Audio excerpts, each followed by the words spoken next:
call to order this meeting of the City Council for the City of Okeechobee. Today's date is June the 16th, 2020. The time is 6 p.m. I will remind everyone that we're, according to the Governor's executive order, we are also streaming this meeting on Zoom utilizing communications media technology.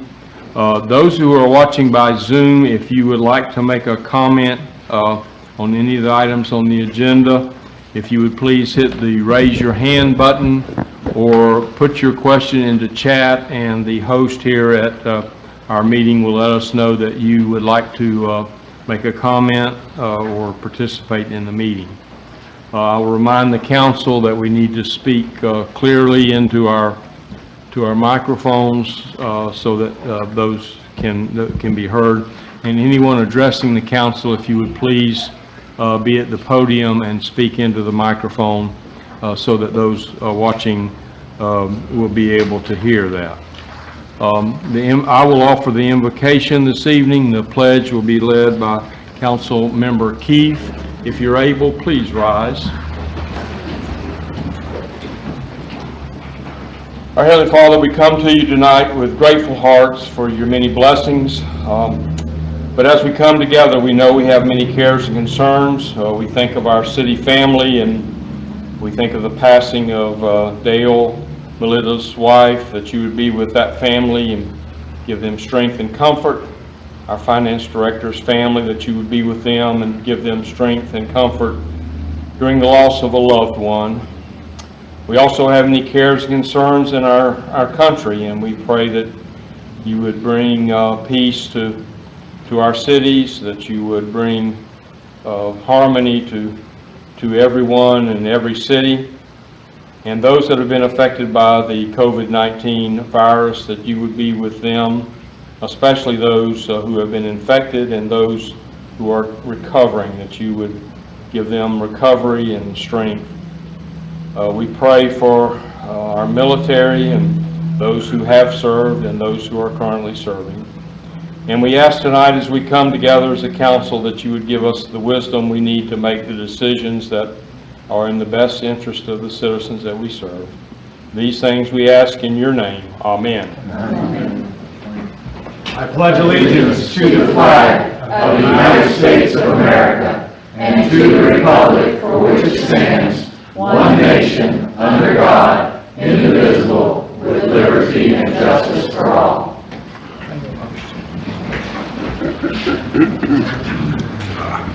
Madam Clerk, would you take attendance, please?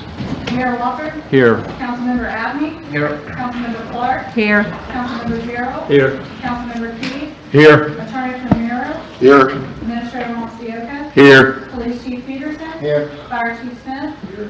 Public Works Director Allen? Here.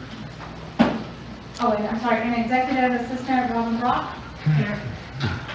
And our finance director is here also. Yeah. Finance director is here also. Okay, thank you. Do we have requests for the addition, deferral, or withdrawal of items on today's agenda? I have one item that we need to add. Under new business, item G, an update on the fire negotiations. So that will be under new business, item G, update on the fire negotiations that you authorized at the last meeting. Any other additions, deferral, or withdrawal? Hearing none, do we have a motion to adopt the agenda? So moved. We have a motion by, was that Councilmember Abney? A second by Councilmember Gerald. Any discussion? All those in favor signify by saying aye. Aye. Opposed? Motion carried. Do we have any public comment cards? No public comment cards for public comment. Do we have any Zoom public comments, Madam Host? Yes, sir. No. Okay.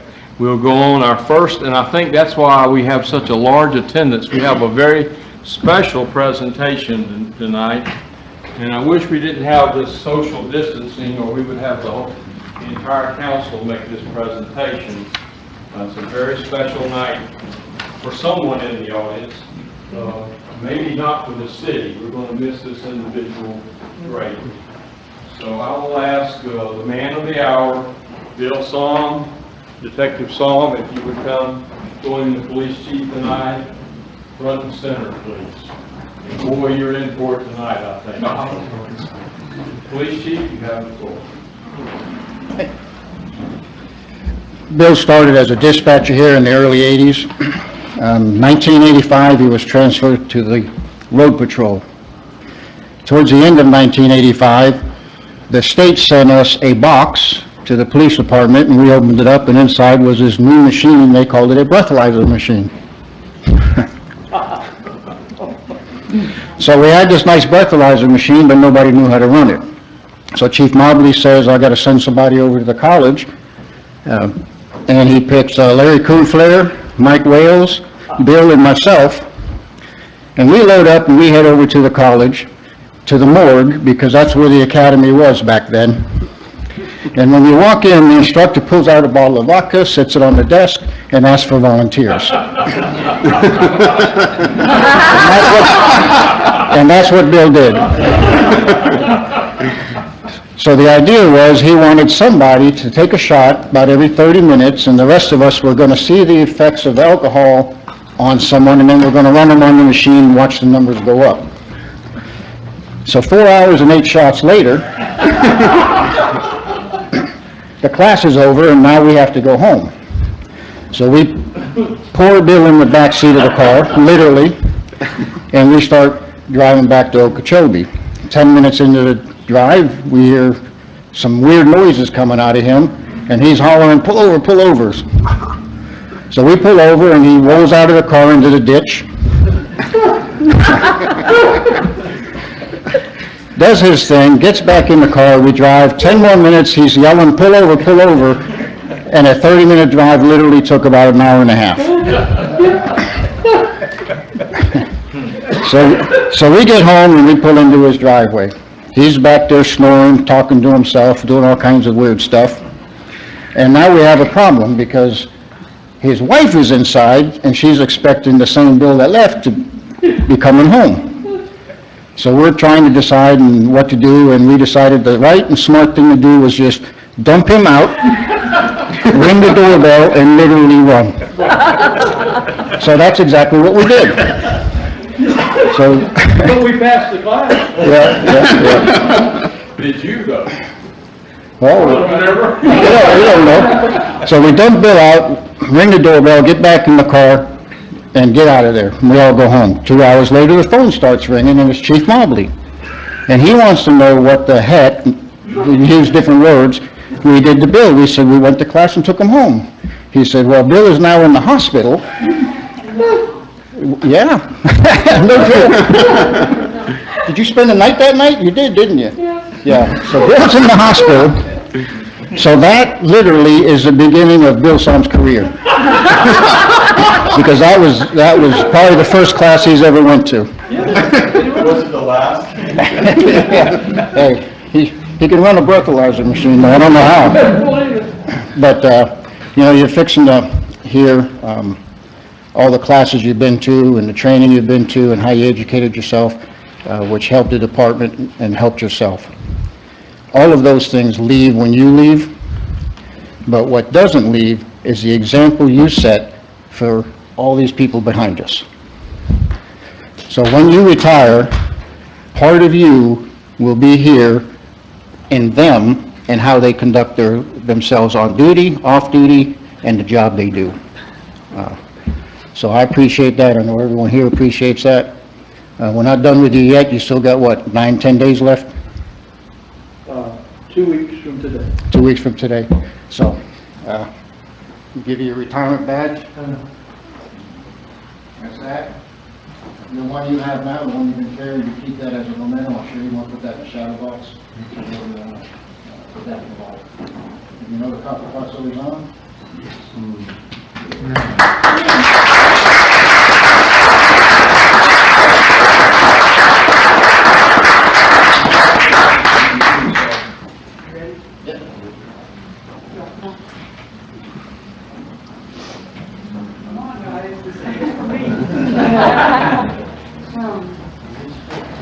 We had this made for Bill.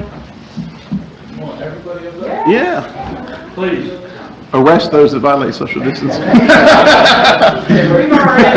We've already contaminated each other, so. This is for you. We had it made for you. Jeremy. Hold up, we got one Who more. else got one more? Like soon as you get Get up there, get a photo op. Photo op. Come on up, brother. This is time for the picture.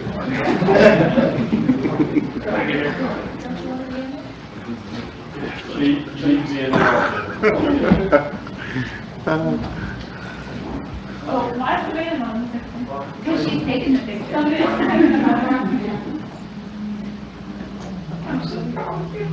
Yeah. Can you take pictures? Savannah. She can't take video, she can do pictures, not video. Yeah. Come on up, Savannah. I'm proud of all of you.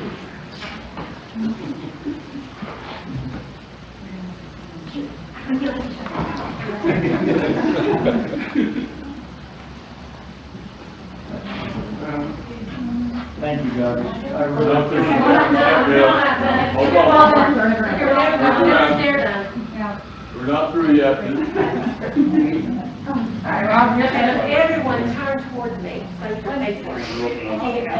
Well, everybody but you, Skip.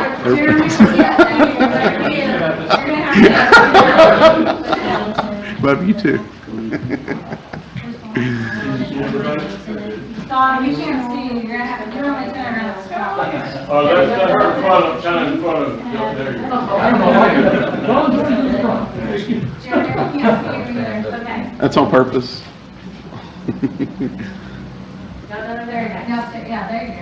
Perfect. That's right. Okay. You're wrong. Government cheese.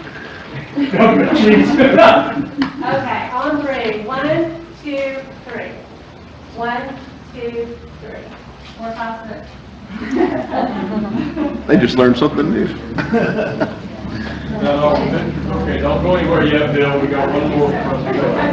Hey, Jeremy, check your phone, I'll tell you, and then talk to Randy, ask her. Jennifer, just ask, you gotta ask her. Okay. As with all of our retirees, No. the city clerk has provided us with a very nice framed certificate of retirement, and I will read the certificate. Office of the Mayor, City of Okeechobee, Florida. Whereas Mr. William J. Somm, formerly known as Bill, began his public service career in the street division of the Public Works Department as a motor equipment operator on April 24, 1981. The notes from his April 13, 1981 interview with the director L.C. Fortner provided him as the top applicant based on his 7 years experience in driving tractors, 3.5 years experience in lawn maintenance, and 2 months experience driving trucks. And whereas on October the 2nd, 1982, a request to transfer to the police department to fill a dispatcher position was approved by Chief Mobley. Then on May 27, 1985, his title changed to patrolman trainee as the city police department sponsored Bill to enroll in the police academy at the Indian River Community College. He attended from October 7, 1985 until achieving his lifelong goal of becoming a police officer on December the 18th, 1985. He proudly served as an officer assigned to the road patrol until June 30th, 1997, when he transferred to the detective division for the remainder of his tenure. His commendable professionalism as a detective and department liaison for several neighborhood watch programs is evidenced by the many letters of commendation and correspondences of appreciation issued from the Office of the State Attorney and the citizens of the community. And whereas education has been an important key to Bill's leadership during his 35 years as an officer, he obtained 132 certificates of completion for attending seminars, conferences, training, and continuing education classes. And whereas being admired by his co-workers as impartial and fair, Bill was selected to represent the department on the citywide employee grievance committee for many years, serving from 1990 to 95, 2002 to 2006, 2009, 2010, and 2014 and 16. And whereas during his 38 years in the police department, Bill served under the guidance of Police Chief Larry Mobley, Buck Farrenkoff, Denny Davis, and Robert Peterson, all of whom have described him as an asset to the city due to his dedication and willingness to go above and beyond to care for the well-being of the citizens of his fellow officers. Now therefore, this certificate is being presented the 16th day of June 2020 upon 39 years of faithful public service in recognition of Bill's retirement as of June 30th, 2020. Retirement is a time to look back with admiration and look forward with anticipation. Your city family wishes you all the best on your next chapter. Congratulations, Bill.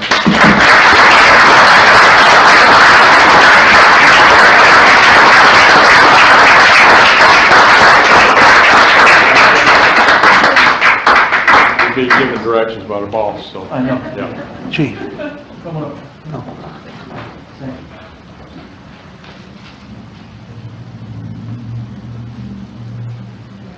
Smile. When the tree was there, you turn.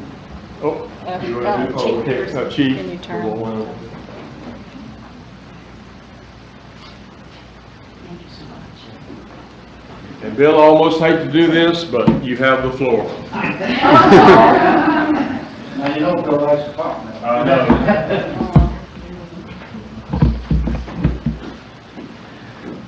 I can't begin to thank everyone. It starts with my parents, who put a work ethic in us. My sisters, Pam, Diana, my brother David. We grew up on a farm in Ohio. We knew work. It paid. Dad always paid us, well, I got an allowance, I doubt they did, but. And Dad was one of those people that, strangely enough, I got paid for my grades. Maybe I shouldn't have told them that. And, but he felt that work denoted pay. And along the way, I've used that as an example to other parents who were having troubles with their kids. Think about these things. I've used those examples. And when I went to work for the city, I found my niche. I found it clicked. Larry Mobley saw in me something that I didn't see in myself. And he took the chance, and it worked. And 35 years later, we're done as far as the law enforcement side of this went, or 37 years later, actually, because I started in dispatch. And he told me that this is a chance for you to get your foot in the door. And you go wherever you want to go with it, and Dowling, you were there. We've been through all of this together, Dowling and I. Don't ever think that this man isn't one heck of a man. He's smart, he's wise, pay attention to what he says. He reminds me a lot of my father, and I mean that. I'm probably that old. I'll leave that alone. But then through the years, everybody makes mistakes, but do you learn from them? And that's what Dad taught me to do. That's what all of my mentors as I came up taught me to do. Larry Mobley. Then I met my wife in 1988.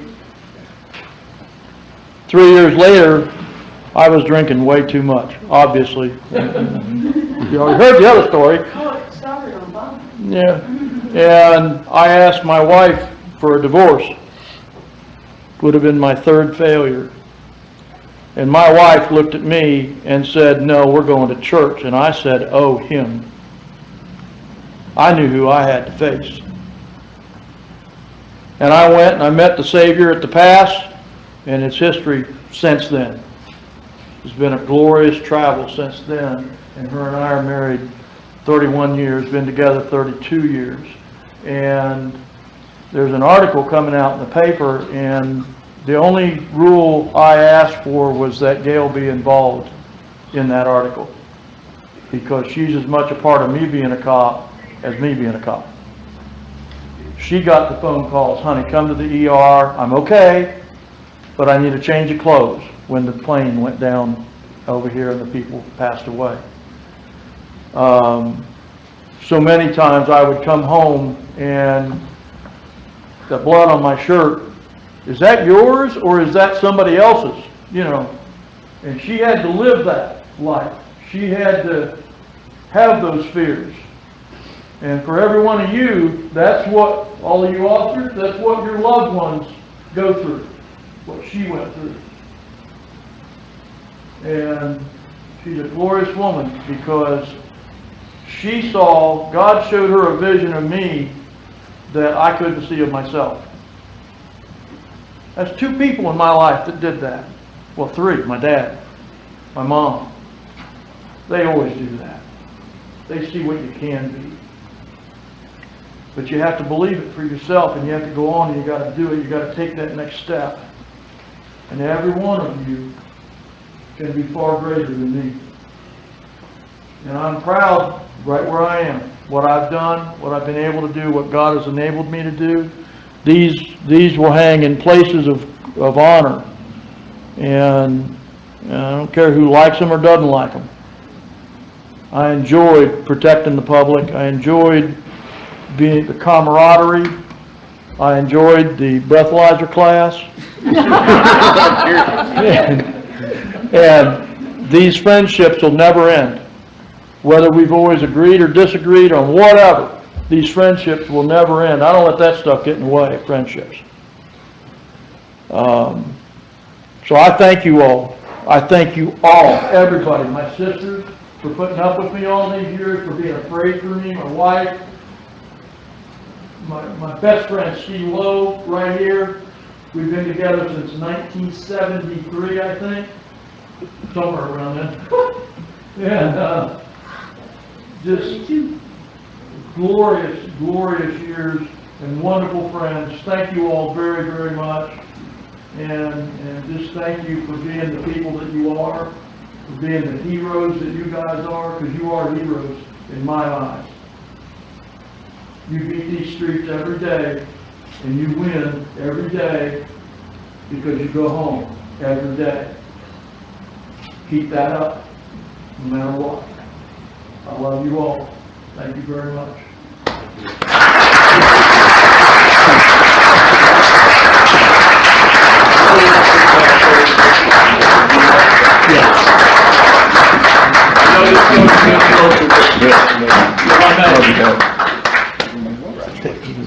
And everybody that walked in to give Bill that plaque, Betty, all of you, I just want you to know, I pray for you guys every day. And I couldn't be prouder of all the work you do. Thank you. Yeah, but she wants one more picture. Oh, And you and your dad. And how about with his family? How about with his family also? Sure. It was this. Yes, one of them and then one with his family. I'm not trying to get fresh, I just want to get a picture.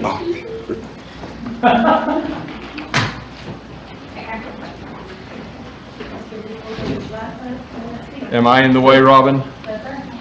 I know some of you that might be listening to our meeting, if you can't see what we're doing, Bill Salm is a very important part of our city family, and so we're taking a few pictures of him. As soon as we take those pictures, it'll give us a few minutes to let all those that were here for his ceremony leave, and we'll reset the room. How about that? See if I can hide behind here. I just need to move out of the way. You're good, you're good, you're good.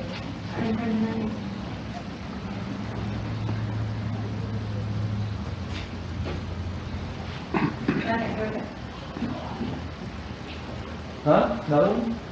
What? Great. You didn't know you were Family. photogenic, did Yeah. you? No, Steve, would you join Diana on that side, please?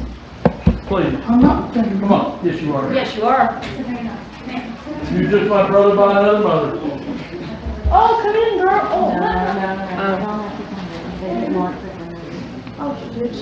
Come on. Come on. This is the rest of my family. Hey, Squid. They're beautiful little babies. Hey, Precious.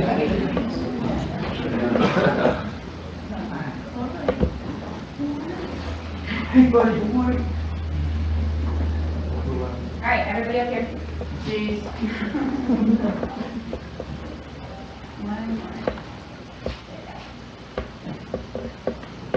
I'm gonna count this time. 1, 2, 3. Jeez. Perfect. Thank you. Thank you, guys. Thank you all very, very much. Bill, thank you. Thank you for allowing me to take this much time out of the meeting. We'll talk to you, Patty. Yeah, you weren't on the clock with all that, so don't worry. You're not getting overtime. You're not- Bill, we're gonna miss you, but I look at Facebook, and you should have your wife teach you how to fish, because you got plenty of time now. You know? Amen, brother. Right? You know, the beauty of her catching all the fish, Yeah. I eat well. Congratulations, Bill, and thank you to all of our city family and your family for making this a special occasion. We appreciate Thank it. you very much. Thank you. Thank you all. Okay, we'll take just a moment. I think some of you will want to, some of the audience will be leaving, and I think we have others that need to come in for items that are on the agenda. So we're going to take just a few moments to let everyone get reset and reset the room.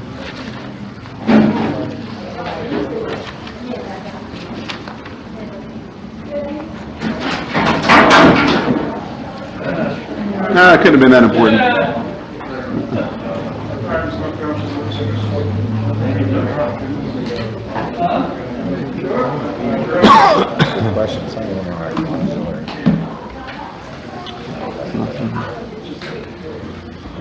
Okay. How many people run through this department? How many employees are there?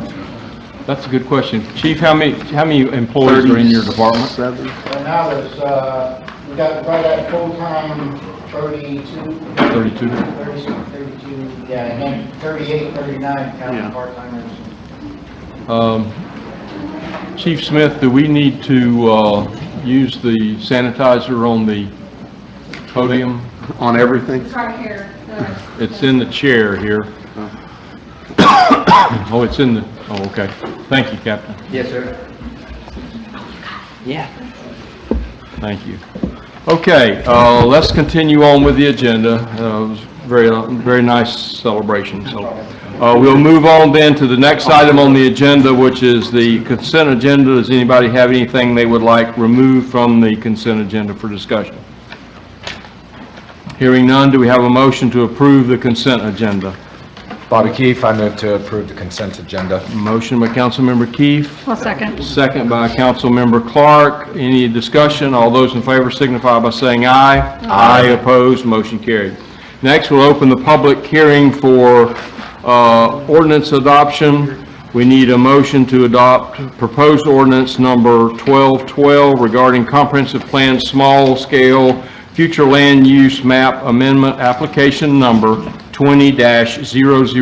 20-002-SSA to reclassify 2.87 plus or minus acres located along Southwest 7th Avenue from single-family to and multi-family residential to industrial, submitted by, is that Lomax Development, Inc.?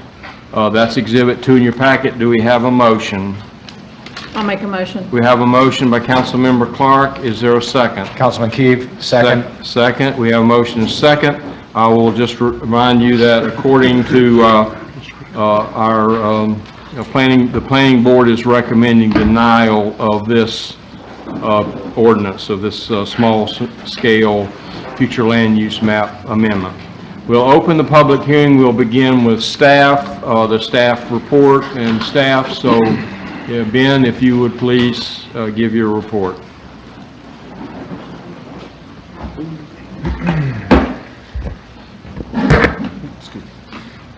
Good evening, everybody. Ben Smith here with LaRue Planning. We reviewed this request on behalf of the city. It is good that the mayor went ahead and pointed out that the planning board also reviewed this request. They are recommending denial. And we are also recommending denial, and I want to go over a few of the reasons why. This request involves, as the mayor said, 2.87 acres. But currently, a portion of that is designated single-family residential on the future land use map, and a portion is multifamily residential. So it's 3 different parcels, and they're requesting that all 3 of them be redesignated as industrial. The first thing we want to do when we look at whether or not a map change is appropriate is looking at what the impacts of that would be in terms of what does the current designation allow, and what would be allowed if the map change were to be approved.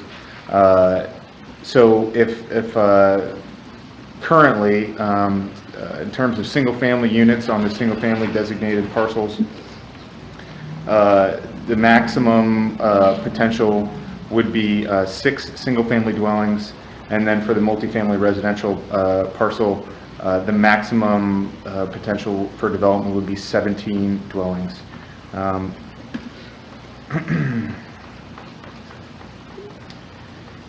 The other thing we want to look at is consistency with the city's comprehensive plan. The future land use map is part of the city's comprehensive plan, and so there are a few policies that give us some guidance in determining whether or not this is a good change to make.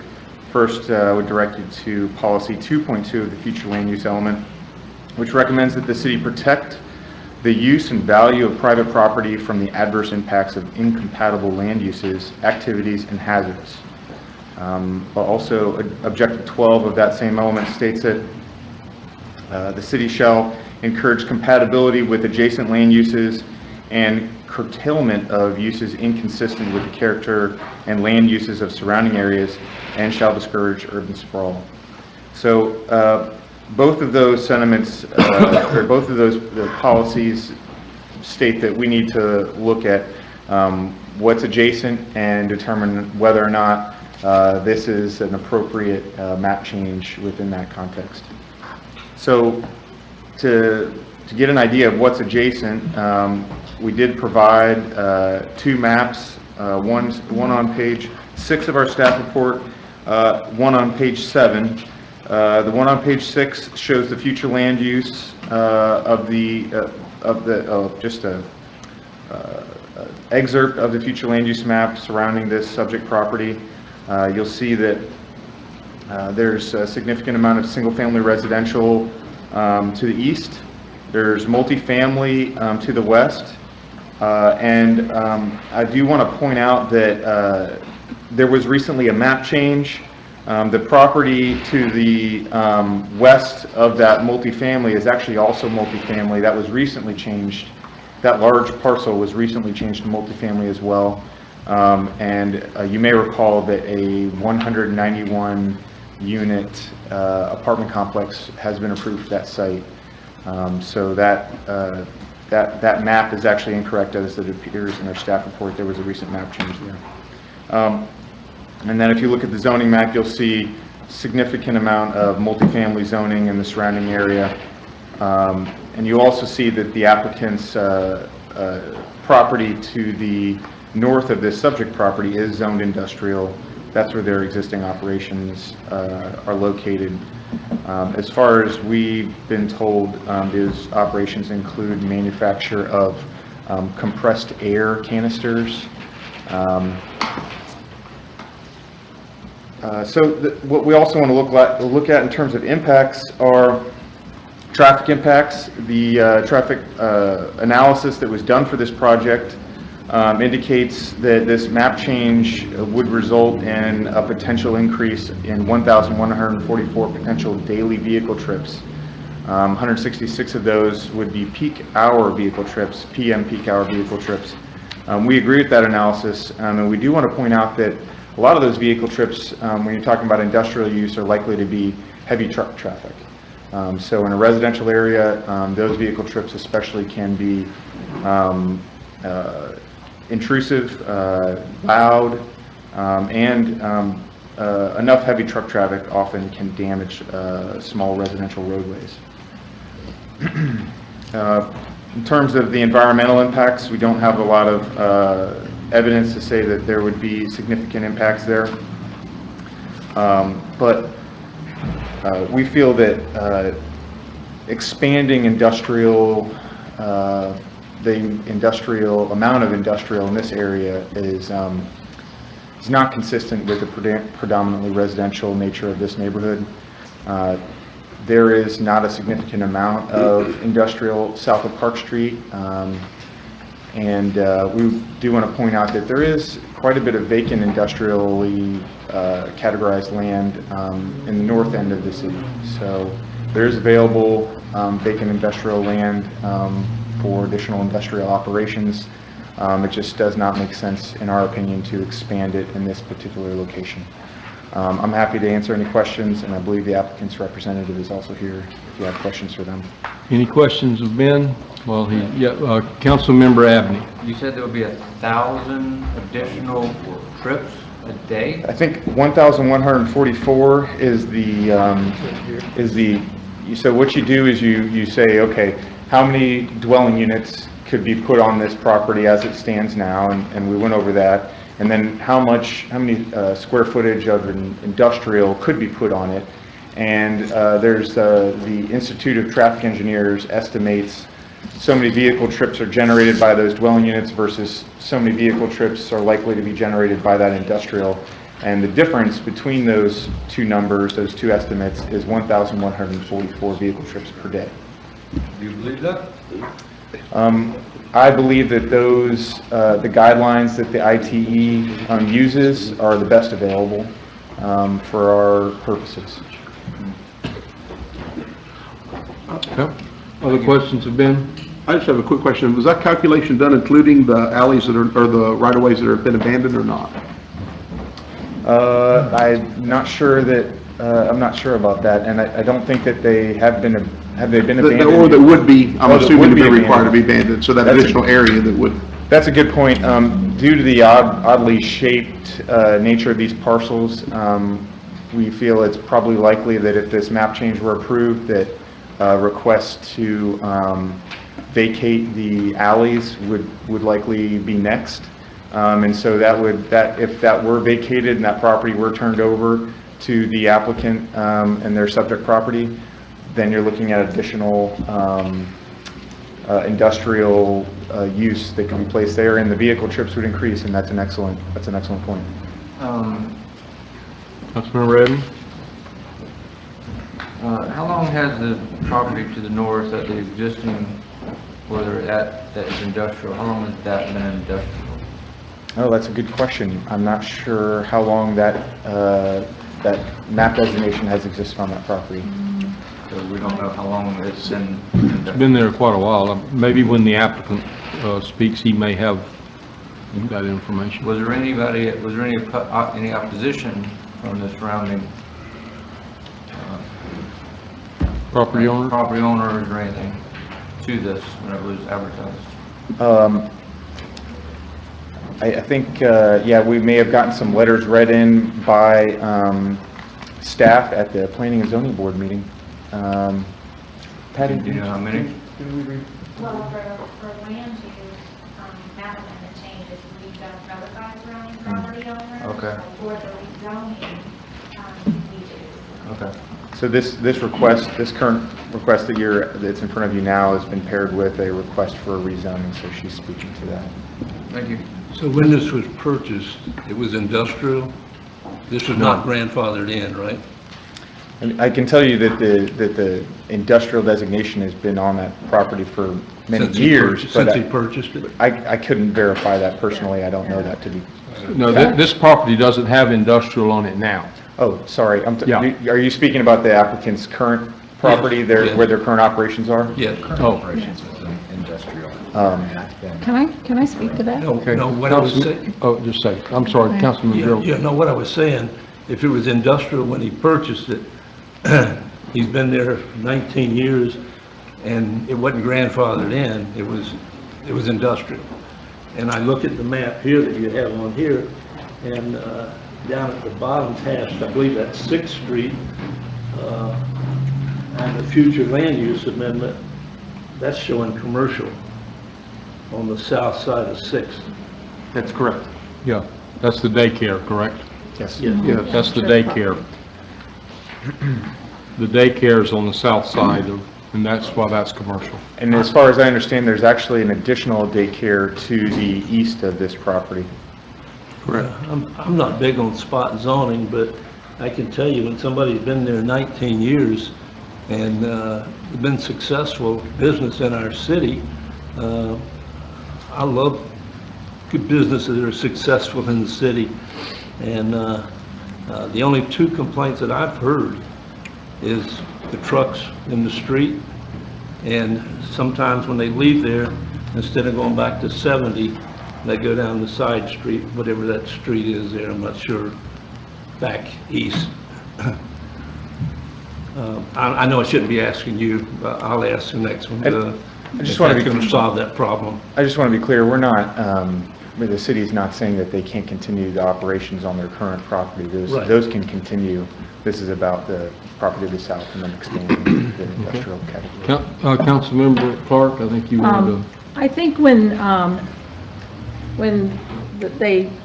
was on the planning and zoning board for the county, and I think the city and county were together, if I'm not mistaken, so it was back, we included this parcel in the LDRs right, with zoning, and these property was already zoned. I don't know if we had actually a zoning classification, but they were zoned in the late it was like 1988, 89. So, and they did that because of the railroad and the gas company actually, and the property with Jim Hodges. The sidetrack. The sidetrack, and Jim What do you Hodges call that? coming in for that property Really? on the north side of 7th Avenue and that entire property. And I wanted to know, would there be a problem if it was zoned commercial versus industrial? Would they have the same idea that they would not want commercial zoning on this property? And I'm asking that question knowing that what they do requires an industrial zoning classification. But I've asked a lot of questions and I don't have a lot of answers yet, because I feel kind of how Mr. Gerald feels. And we have a problem with zoning in this community. And I think Mr. Keefe has brought it up more than once, that we really need to go over our land development regulations and our future land use maps. And I just have a real problem that businesses that have been here for 10, 15, 20 years, successful businesses, not to have any complaints against that business at all, being located there, not to be able to expand their businesses. And I don't know any other question to ask how that can be done, but I have a problem that we can't take care of this business in our city. Well, and I'm sorry, go ahead. Yeah, let me just make a somewhat of a, and I'm not trying to debate this issue at this point, but we have a responsibility to this property owner. That's We right. also have a responsibility to everybody that owns property surrounding there. I agree. And I always look at it, if I lived on, say, what's that block, 192, would I want industrial right across the street from me? Probably not, because I probably would not want that. Or would I want my children, I guess that's Central Elementary, 197, 196, I guess, Would I want my children going to school knowing that there's industrial right there? And the problem is, once once the future land use is industrial and it's zoned industrial, and I know that, I don't personally know the business, but it has been, as far as I know, a great business and has caused no problems. I would bet you that, and I hope he's still in business 50 years from now, but he may not be. Right. And once it's zoned industrial, any permitted use for industrial could go in there. And I don't know those off the top of my head, but it may be something that I wouldn't want right across from a daycare, or I wouldn't want right across from a single family or multifamily. So we have to look at it in the big picture. Yes. And zoning's, I'll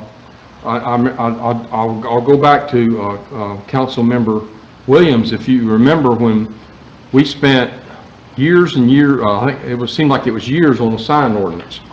And Councilmember Williams joked that we had the perfect sign ordinance.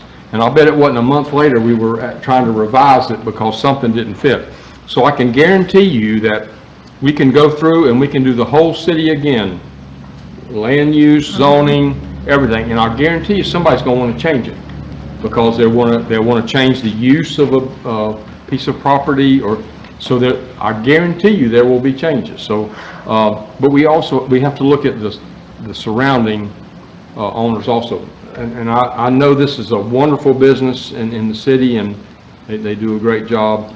But just remember, our responsibility is to the whole city. So I'm sorry, Ben, I interrupted with your response. So I guess my question then is, there is no way, and I don't know all the details, to have a special exception in a zoning classification that would allow this business to, as long as it's that business, to have that property and work on that property. Zoning and land use does not go with the owner, it goes with the property. Period. Okay. So what the mayor is getting at, and what he already said, is what I was going to work to as well. Keep in mind, you're not just approving this owner to go forward with his operations. It could be any number of the industrial operations that are permitted uses if you change this map designation. So. Okay. Other questions have been? What is the, Keith? yes, thank you, Councilmember Keefe. Ben, thanks so much for the, your staff report, awesome as always. What is the current business's, what's it classified as? Manufacturing. So it's manufacturing. That's my only question. Okay. Any other questions of Ben? Yes. Yeah, okay. What Councilman Jones? businesses can go in an industrial area? Well, let's see. So if you go to the comprehensive plan and pull up the industrial, let's see here. I can tell you that in the industrial zoning district, which is the only district permitted in the industrial land use category, you're permitted manufacturing, processing, except those which produce explosives, mechanical and repair services, bulk storage of non-hazardous material, outdoor sales and storage, building contractor, wholesale sales and distribution, enclosed warehouse and storage, commercial laundry, dry cleaner, auto service station, car wash, radio, television, or cable reception, transmission, or operation facilities, public utility, public facility, water treatment services, including storage of chemicals for use and or retail sale, pest control, including storage of chemicals for use and or retail sale, and medical marijuana dispensary. Now, those are the uses that are listed in the industrial zoning district as permitted. This, of course, is a request to change the future land use map, not the zoning map, but that would be what would follow. Mr. Mayor, can I just a question? City Administrator. Just one question. If they were to go forward the industrial, does it put any time limitations on operations if it were to go to industrial? So could a facility be 24-hour operation I know that's one of the concerns that I've had from a couple of the citizens. Only conditions can only be put on special Correct. exceptions. So it would not be, correct, so there would be, that's why I wanted, I guess, Ben to answer. The mayor answered it perfectly. Yeah. I'm sorry, I didn't. So they could be 24-hour operations. It's just something to consider with, I know we've had some noise complaints as well, but whatever that use is would be a 24-hour operation since there are no limitations. And again, this operation, we have, other than some minor traffic issues, it's been a great business within the city. The concerns have been voiced to me were the hours of operation. That could be. Potential hours of operation. Potential hours not of- current complaints of But again, current it- operations. Correct, but it would go with the property. Yeah, so it doesn't, this business is great. So, Okay. Any other questions of Ben? I may have some later after Okay. we talk. Okay, Ben, we may. Thank you. Stick around, buddy. Yeah, don't leave yet. Okay, we'll open it up now. I know the applicant is here and his representative. I will just remind you to please state your name for the record and, we're ready. Steve Dobbs, you need my address too, or? No. Yes, we do, because this has to do land use. Yes, we need your. 1062 Jakes Way, Okeechobee, Florida, 34974. I would like to address the traffic issue for a second, because when you're doing a comprehensive plan amendment, the way you have to do the traffic analysis is you have to use the highest and best use, okay? So in your LDRs, you can build your floor to area ratio is 50%, okay? So this 2.87 acres, whatever half of that is, I can build a building on that. Your limitation on stories is 3 stories high. So I have to consider a building half of the land 3 stories high. That's how you get to the 1,000 trips a day, So is realistically it going to be another 1,000? Probably not. Now, like I say, do you have other land uses or other, businesses that could come in, whenever Mr. Marcus decides to retire, sell the business, whatever? Absolutely. And that's something that you have to consider. But, like I say, he has been there for 19 years. Who knew back in, 2001 with computers coming out, everybody would want a can of air to spray off their keyboards, but everybody does. And he's had to keep up with what he's done. I've done 2 projects myself for him, expansion of warehouse space so that he can continue an operation on this piece of property. It's grown over the years, been a steady employer of Okeechobee residents, and I'm going off of what I handed out earlier. Yeah, for the record, we were at your place. You were given let's see, 1, 2, 3, a 5-page exhibit from the applicant, just for the record. Thank you, Steve. Yes, sir. And so, in this area, and of course, this property's been available for sale for a number of years, and it hasn't sold as a single-family residence or multifamily residence, and it's still available for purchase. There used to be a rail, as we talked about, that went across 70. On the second page, I took a screenshot of the area. This is a 100-foot wide right-of-way in this area. Most of your street right-of-ways are 70 feet, but on this 7th Avenue, it's 100 feet wide. So you've got a little bit of extra room from the houses that are there to distance. We can buffer, to the best that we can. But it does, like I say, and you have the big 7th Avenue ditch that goes along there as another separation from the single-family residences. I put the original plat in the package, and as you can see, the property to the west of this used to be the old railroad grounds, and that's how all of this became industrial to start with.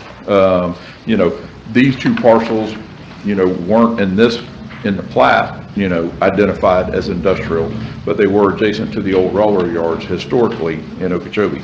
I realize they're not there anymore. All that land has changed hands, and it's multifamily and some single family and all this kind of stuff. And, you know, as you can see in this area, the land uses are, the future land uses are sporadic, you know, and the 190 unit apartment complex, I was the engineer on that. You know, we got the comp plan, you know, I was here in the rezoning for that. You know, the zoning originally was holding on that piece of property, and now it's been multifamily, or, yeah, it's been changed to multifamily. You know, and a couple other things that Mr. Marcus has done. Mr. Marcus loves Okeechobee, okay, and he was just talking when he came in. He's been up here for about 3 weeks. He lives down south on the East Coast, and, you know, he's like, and he went back this weekend, and he said, you know, the traffic down there was just, you know, he really got used to Okeechobee traffic. Not only does he love Okeechobee, he's been a proponent for Okeechobee. He tries to attract businesses here. He tried to attract a company, Diversified CPC. He was the guy that tried to, you know, they were trying to buy your property over on 6. Family's property. Your family's property. Well, I knew you were involved. I didn't know whoever, you know, all I knew is you were involved. So, you know, you've got a good business here. He's been here for 20 years. He supports local businesses. He's got 32 employees. He's looking at adding employees on this. You know, and, you know, look, I respect your planning board. I respect your planner. But their purview is set on interpreting your code, okay? The city council's purview is a little different, okay? You're up here to protect your residents, you're up here to protect your businesses, and you're up here to promote, you know, business growth in the area and all that kind of stuff. And so, you know, like I say, and one of the things that was brought up and you know, been brought up that, you know, he can continue staying at this location, you know, and the city's not saying that he can't continue operating what he's doing. The problem is he doesn't have enough room to continue growing like he needs to, you know. The only land available, the church just bought the property to the west of him, you know. There's no way I wouldn't promote him jumping across 7th Avenue to purchase property across the street. You know, this is, you know, there's no other place for him to go except this 2.8 acres. And, you know, so again, I understand all of the concerns. I understand, you know, the traffic, the noise, the operations, you know, and if he shuts down, you know, but at the planning board, the suggestion was, well, maybe it's time for him to move, you know.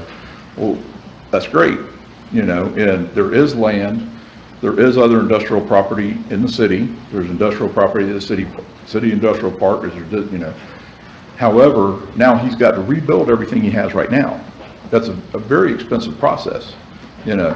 And there's no guarantee he would stay in Okeechobee if he had to relocate, you know. So you may have a vacant building, and all of those items, all of those land uses, all of those allowable uses in there could go in that building, you know, and the city council would have no control over it, you know, because if they meet the LDRs and they get a business license, they can open up and they can go to business. They can go in business. So, you know, again, and I'm not saying I'm not saying there's not going to be additional impacts. Is it going to help? It's going to help. It's going to help the traffic on 7th. You know, now he's going to have a place to stage his trucks, you know, which he doesn't currently have. You know, and that's why he has to park his trucks out on 7th Avenue and all this kind of stuff. So, again, you know, we're here. You know, I'm just trying to give you, you know, more things outside of your LDRs to consider than, you know, just what's in your LDR. And that, you know, again, in my opinion, that's why y'all are here, you know, to hear this and say, you know what, this small expansion to the south, you know, it may impact a little bit, but in order to help a business out that's growing and thriving, you know, we're willing to take that additional impact. I'll be happy to answer any questions. Any questions of Steve? Okay, All right, appreciate your time. okay, thank you. I was just going to ask if they had reached, Mr. Mayor, if I may. Yeah. I know that we don't get to promote it a whole lot, but the Okeechobee County Economic Development Corporation has been one of those tasks to go back, I know, to assign and look at specific businesses, especially when it comes to retention and expansion. And I don't know if you guys had reached out, at least that avenue, because that's kind of a purview of, county and city together working on helping our businesses here. I just wanted to make sure that you guys at least reached out to the organization. We have that. Okay. Okay. Okay, oh, yes, sir. Yeah.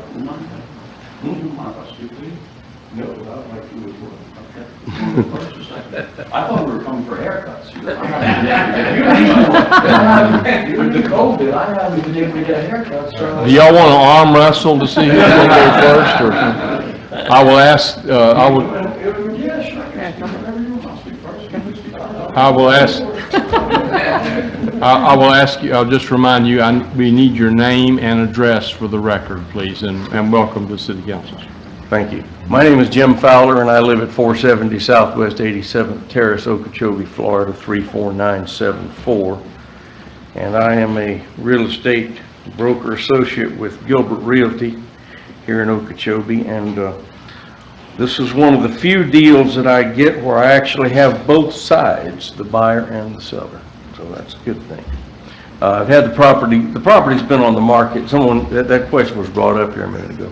Property's been on the market, listing-wise, approximately 3 years. It's been for sale for over 10 years. And we haven't had very many bites at all on it, simply because of the zoning issues. But what we have is if we're looking at highest and best use,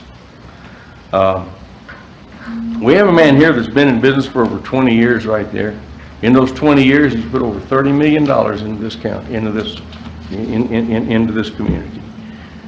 He employs a significant amount of people, over 30 people. And we were just talking a few minutes ago. He needs 6 more people right now.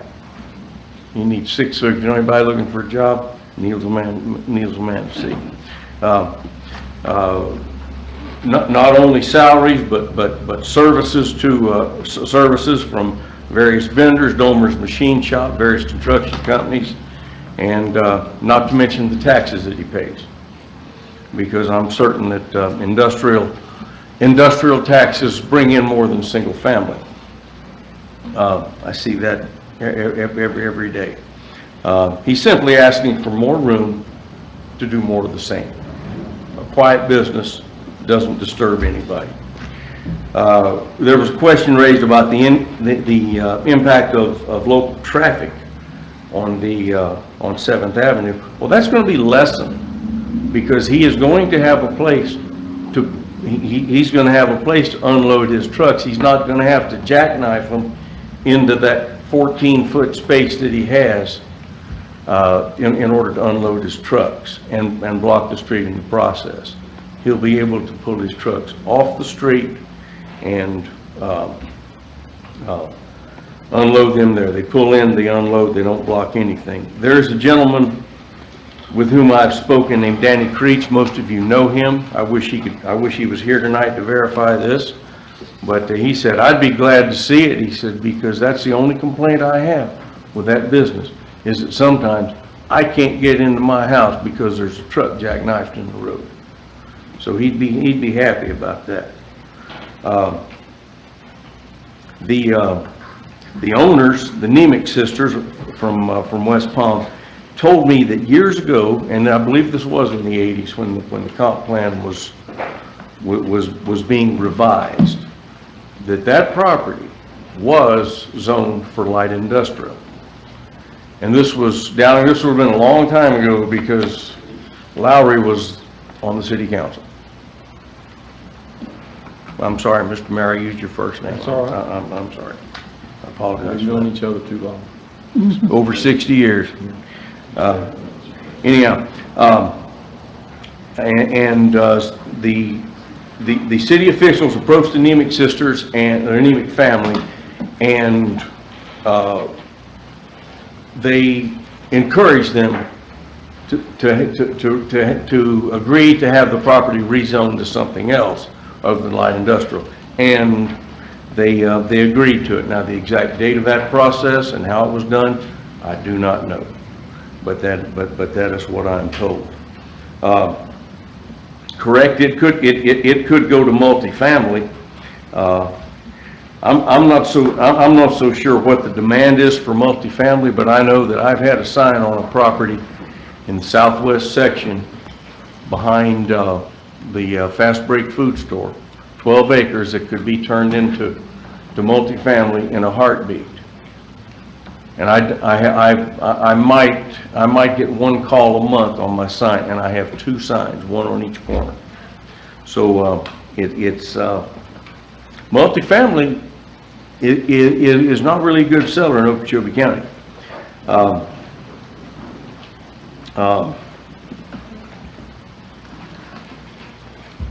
There was a question brought up a minute ago about future businesses. Most industrial properties are going to need more than what this change is going to bring about. There's going to be barely, if I'm correct, there's going to be only about 4 acres, and that's not big enough for most industrial operations, particularly an industrial operation that's going to cause a problem in a community. Lastly,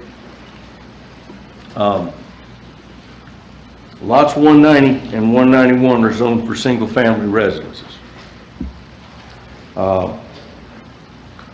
And I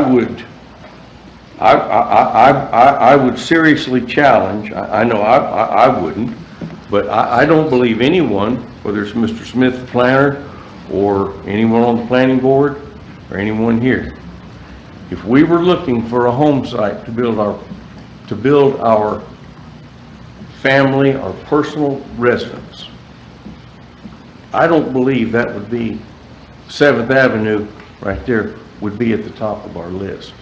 I know it wouldn't be on the top of mine. Thank you very much. Thank you, sir. Your turn. My turn. Now, please, I'll remind you to please state your name and address for the record, please. Neil Marcus, 1110 Oysterwood Street, Hollywood, Florida, 33019. It's been a long time since I've been up here, 20 years. And I want to thank you all. Regardless of what happens, I want to thank you for the last 20 years because it's been a great relationship that I've had with the city of Okeechobee, and I appreciate it very much. I love employing people. I love working.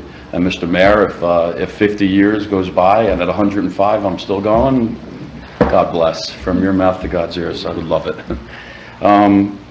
The thing is, we've had a lot of success. I want to clear some things up, just things that I heard, in all respect to the planning board and everything.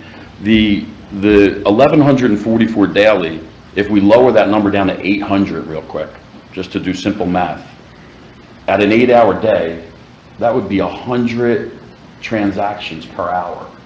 It seems to me like it's a very, very high number. Now, I don't know the details of how, all the mathematics, the tables that you use to arrive at it. It's just my observation of that. But the reality is right now, we need to grow. We are not a company that just manufactures air duster. I think it's important that you understand some of the companies that we work with. Our biggest growth over the last probably 8 to 10 years is private label business. I'll mention some of these companies because you're going to know some of them. Ace Hardware is a very big customer of ours. Uline, if you know we private label for Uline, the shipping company. They do a lot of boxes and everything. I didn't write down all the companies. Everybody knows the United States Post Office. We manufacture products that we sell to other companies that go into the United States Post Office. Fastenal, big industrial company, if you're familiar with them. I think you all know Walmart, which has got the private label business for Walmart's Ozark Trail. that we're starting to fill this July and August, which is a very nice account. That very exciting about that. Cardinal Health. So that facility over there is an FDA Class 1 medical device facility, and we also make medical products for companies like Cardinal Health. Cardinal Health's a very big $17 billion medical company, if you've seen their trucks on the road. What Steve and Jim are talking about is, you know, when we just are so strapped on space. So, and Mr. Abney can probably understand from a building standpoint, we have a 10 by 20 shed, portable shed, I don't know what they call them, but that we installed. And it's like a little lunchroom that we have because we don't have space to build anything. So when I bring customers in, I take them into this little lunchroom, you know, these big American companies, and, you know, do my presentation for them to get their business. And I've been successful with it. You know, we've had success. People understand, you know, the operation and everything. But, you know, it's something that we definitely want to expand on. Some other companies, Big Rock Sports, you may know, big fishing up here. If you're connected with fishing, Big Rock supplies so many of the distribution channel for everything that has to do with marine and fishing. Mercedes Medical over on the West Coast in Tampa, Brunswick Corporation, you know, Brunswick owns the bowling alleys, they own a lot of Marines, we work with them. Black Hawk Industrial, QVC we just started working with, we're doing products on QVC. So we manufacture a lot of different types of products for these companies.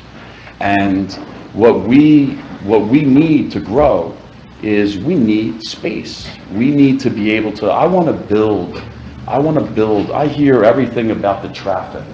I want to build a nice building for you so that when those trucks come by, they're not on that street anymore.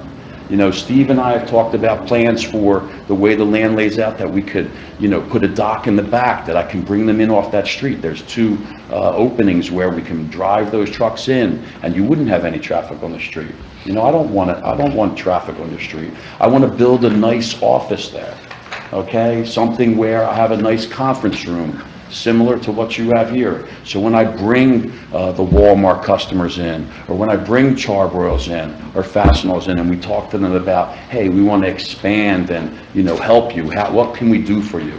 You know, when Cardinal Health comes in, you know, how can we help you? And I want to be able to sit down in this kind of environment because I know we have a lot of opportunity to grow. Jim had mentioned it about the economic impact. Obviously, there's our $1 million payroll. There's the taxes that we pay. But, you know, there's Okeechobee Oxygen, our neighbor, who's been so gracious with us. Domers, the Home Depot, obviously they're a national company, but we support them here. Ace we support here.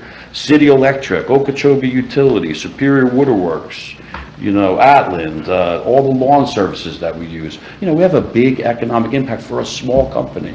You know, when you look at me, you're looking at someone who started this company in his apartment back in 1993. So, you know, you have to, you know, in context, you know, I'm excited about what we can do here in Okeechobee. And I understand, you know, the concerns. You know, Mr. Jariel, you know, when you had mentioned about the property when we bought it, yes, it was zoned industrial. And it's true, if we were to leave that property right now, anybody could come into that property and do anything they wanted. That would be industrial. So, you know, I wanted to make sure that that I addressed that. You know, I just jotted down some things, and I wanted to be here in case you wanted to ask me any questions. If there's anything that I could, you know, clarify for you, you know, what we do. You know, there's another company that we private label for, Winchester. I think you guys all know who the Winchester Olin Corporation is. We've been working with them since 2008, filling for them. So that's 12 years already that we've been filling them. And any questions for me? Yeah, any questions for me? Anything you want to ask me? Councilmember Abney. What are your hours of operation? We work from 8 to 4:30. 5 days a week. I'm trying, I don't know who set up the 5 days on and 2 days off. If it was me back in the day, I would have did 4 and 3, but, you know, but we work 8 to 4:30. Your potential plan is to have one building and a larger parking lot? The, That's the thought process. yeah, the plan for this is to turn it more, it's not to increase the manufacturing there, it's to have the distribution. When you deal with the companies that I just mentioned, the Fastenals, the Walmart, they are so particular, so difficult in the sense that, you have to have stock product. Their trucks come up at certain times. You've got to be ready. You've got to be able to fill those orders. We do a lot with Amazon. I didn't even mention Amazon on here. We do a lot of business with them. We ship single, unit products for them. We ship to their DCs also. So it's more of having a distribution center so that we can facilitate the business that we have. That's the biggest problem that we have.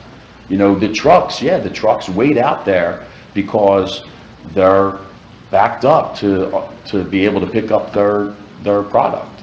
And the plan would be that you wouldn't see that anymore, because the existing loading dock that we have would be all of our incoming raw materials for our production, and the new loading dock would be all the outbound companies that are coming to pick up their stuff.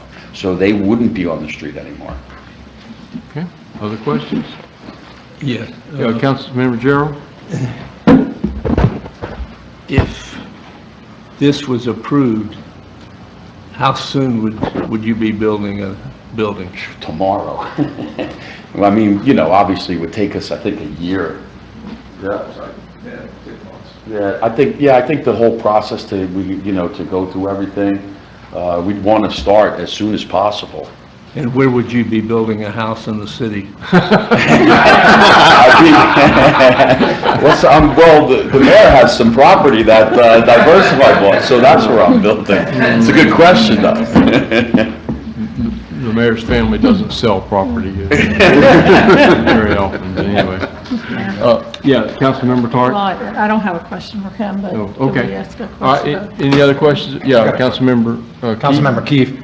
Sir, in your best estimate, what would the cost be to you to, Lift up? cost dollar-wise and loss to business, if there's some, and time in relocating? Yeah. Well, first of all, if you wanted to relocate me and you wanted to pay and help me to do it, but you're talking millions of dollars. I mean, to try to, we have a lot of equipment in there, and we just put in, I have a video right now of a new crimper. If you really want to see it, I'll show you on my phone that we just put in today. It's one of the projects we were working on, but to lift up, everything that we have. You've got your tank farm, just like Okeechobee Oxygen does. You've got all your equipment. I basically, I wouldn't entertain it. I would probably have to entertain looking at keeping this operation going and then building something in some other city, some other place, getting that all done, and then vacating that property and then moving into it. I wouldn't be able to do what you're suggesting, I think, which is, I wasn't suggesting, No, to move. just asking to make a point. Yeah, no, to move. would Because be I very heard a difficult. comment was made, maybe it's time for him to move, which I took offense on your behalf of that. Yeah. I don't look kindly on, Okeechobians pushing outsiders away, or Yeah. businesses that, some of us up here are local business owners, I small appreciate business that. owners.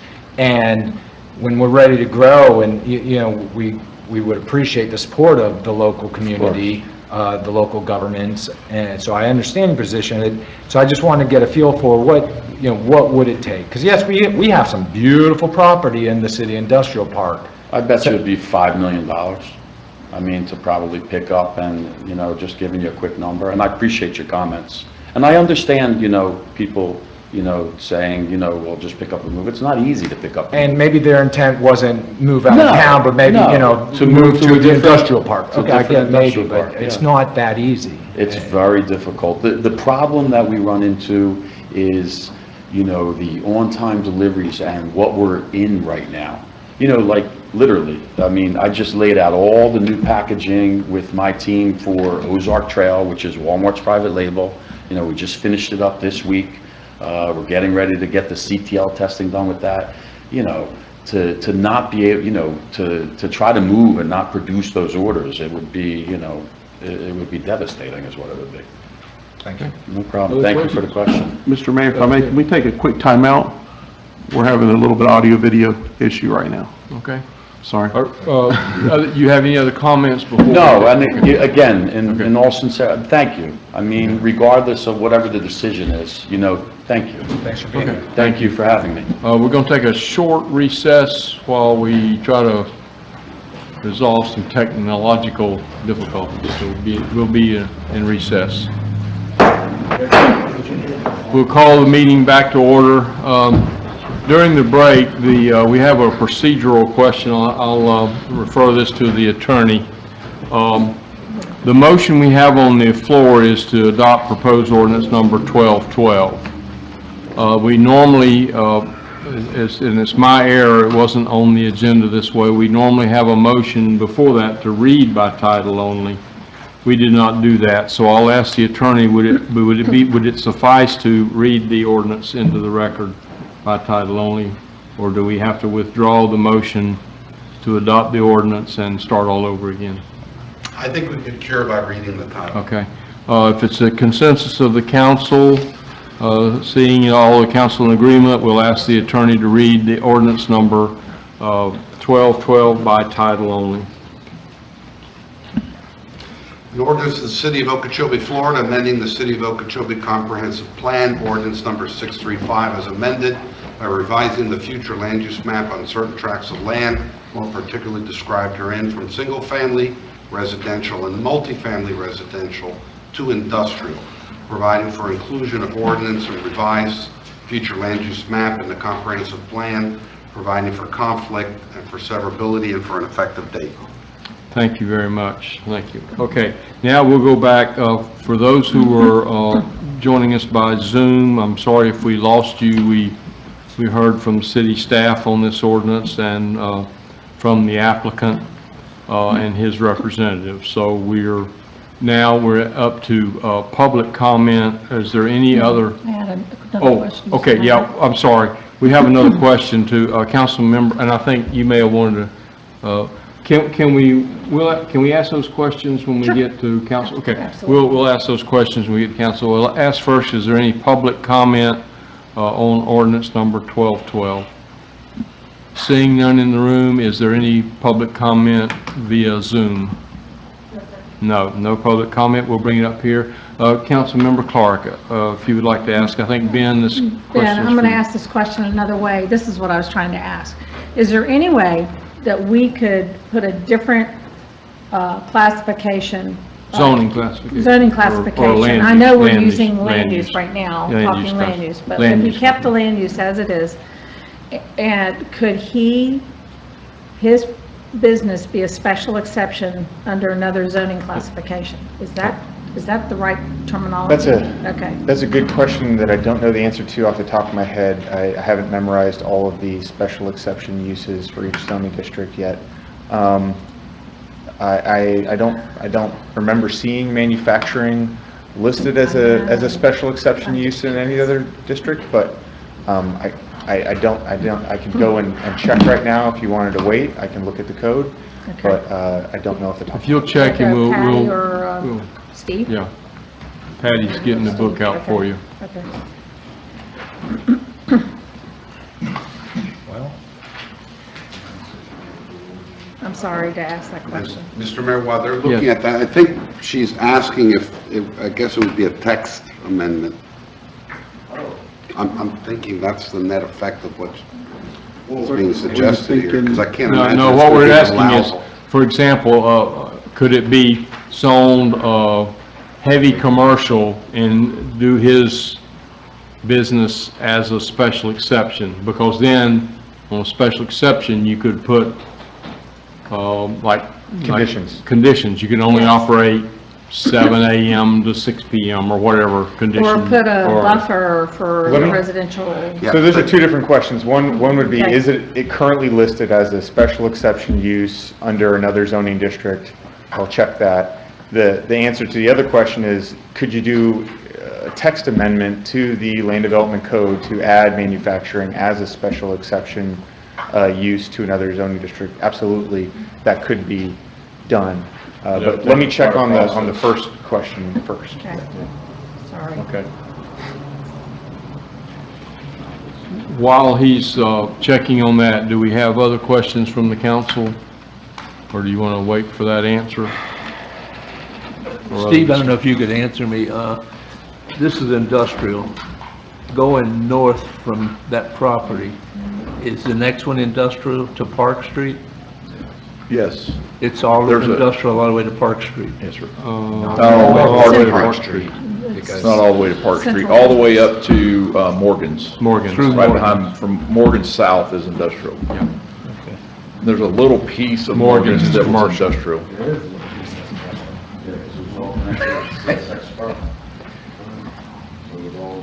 Well, where Morgan's is was Markham Brothers Canning, and Right. and that they had their industrial at the warehouse time, where, or- actually where Morgan's is their old warehouse. 7th Street didn't go all the way through back then Right.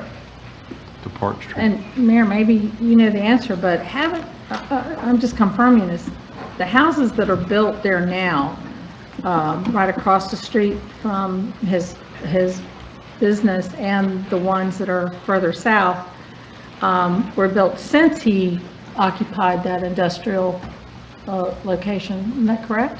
I don't think, I couldn't answer that. I know 192 is the Whirl House, isn't it? I believe 192 is the Marvin Whirl's home, which was built in the 60s, probably on block number 192. Really? That's, Right over here. yeah. Now, I don't know about 170, I haven't been by, I can't recall in my head what's there. The home where Danny Creeks lives faces 7th Avenue. The home that's across 7th Avenue from this property actually fronts on a street. Not on the avenue. Yes, sir. Yeah. Okay, Ben, you have the answer, sir? I did not see manufacturing listed as a special exception use in any of the other districts, and I think the manager and Patty also looked and they didn't find it either, so. Okay. But, you know, a text amendment, either submitted by the applicant or the city wanted to do that, that's an option. If the city thinks it's appropriate to add that as a special exception use in maybe the commercial heavy zoning district, that's something that you could explore. And I think the reason I'm asking that question is, again, you know, I feel that most of these homes or this property were occupied or built after the industrial zoning was there. I mean, even the World property down on the, they were there before, but, you know. And the house behind the Whirls, which would be on, I guess, 189. Right. So what I'm saying is, would this be potential area to expand to industrial in our city? I mean, is that a possibility when we start looking at the comprehensive plan? Would this be an area that we would look at because it's already industrial? No, actually, we wouldn't, because you have the new multifamily development set there, and you're bordered by the daycares and the other schools. That's not for industrial. For other uses, you know, we had looked at that, if there's some kind of transition from CBD back to residential potentially, but not, you know, like, I did speak with Ben quite a bit on this, trying to figure out a way to make it work. So They're there just is, not so what you're consistency. saying, there's no way to make it work under special exceptions, text amendments, so that we protect that property if he leaves, because he's a good industry, he's a good neighbor. I agree. Basically. We've had more complaints from the dance hall, or the, whatever it is, whatever you call it. I'm sorry, not to, I don't know what it's called, but, you know, where they have the big parties and things like that. Hasn't that been more of a problem, you know, with the neighborhood than the industrial property? You know, Well, you so can't his, answer that, I'm his, just saying. his particular industrial use might not be resulting in a lot of complaints, but you can imagine all the other industrial uses that are permitted. That's what I'm trying to prevent. You have, you know, aggregate being mixed, or you have some, and you have air quality issues, and you have all these other things going on. I understand he's running a great operation, and maybe it's not as intrusive as some others, but there's a lot of things that can happen on an industrial property. If So we're- how do you prevent that? What kind of control do we have in preventing, those other industries coming in? We don't really, even with what's there already in industrial, right? Correct, correct. We So if wouldn't. everybody abandoned, if Feral Gas abandoned their property, put it up for sale, we would have, 4 to 6 acres of industrial property there, and we couldn't control what comes in. Well- It doesn't make any difference whether it's 4 acres or 8 acres, right? I'll answer it this way. Let me answer that one if it's okay, Ben. Right now, you have, and correct me if I'm wrong, 2.6 acres roughly? 2.87? 2.8, so almost 3 acres? Oh, currently. Currently, Oh, I forget currently. request, what do you got now? 1.643. 1.6, so, I thought it was 1.4. So- yeah, I was just going to, so Property appraiser website. the amount of industrial types of facilities that can go on his current area is limited. I think that's the true limiting factors. You can't put maybe an aggregate mixing, that kind of thing. If you guys were to change it to industrial zoning, again, they've been good partners, but if you change it to that, now you're almost at a 4-acre site, which opens that industrial use to someone else to a lot more manageable site for more industrial uses. Okay. So that's, it would make the problem worse if it wasn't for them. To answer the first part of that question, if the council were to entertain adding, and this is what I heard, adding manufacturing to a heavy commercial special exception usage, we could bring that back, or take the planning board to where, they'd be okay adding that verbiage, then coming back here would just take a longer process, but that could be an alternative. And then And that would do a special. he would have to reapply for Yes, sir. commercial heavy duty. Yes, sir. And I think you're gonna have the same, if I'm a property owner on, let's just use block 192, do I want heavy commercial right next to my house? Or if I'm the daycare center just, to the south of this, do I want heavy commercial right across the street? There Or could if likely I'm- be compatibility concerns even with heavy commercial. I would agree. Yeah. But that's the council can sure. But we're talking 2 blocks, right? We're talking 2 blocks, is that correct? What do you, I'm just Well, saying, it's right not now. planted blocks, but- Well, I'm just yeah. saying, those homes and that daycare and the multifamily apartment complex that used to be the daycare are only 2 blocks from this property as we speak. It's 2 acres, right, total? Yes. Correct. They're So- 2 blocks, yeah, I understand what you're Yeah, saying, yes. yeah. So, Yeah, 2 blocks from it. again, So do you want it 2 blocks away, or do you want it, let's say that's 100-foot right away? You want it 100, well, you got the other property in the way, but anyway, okay. Thank you, Ben. Other Just wanted to- discussion from the Okay. council? Ben. Councilmember Gerald has a question, Ben, hold Ben on. wants Not a to say question. something. Oh, no, okay. No, I just, we're talking about this, and like it was brought up, if he moves out of there, all these items that we saw can go in, so we can't control that. I don't see an issue here. We've got a good business that's been very successful. He's got 30, 35 people working for him in the city, a lot of income for us.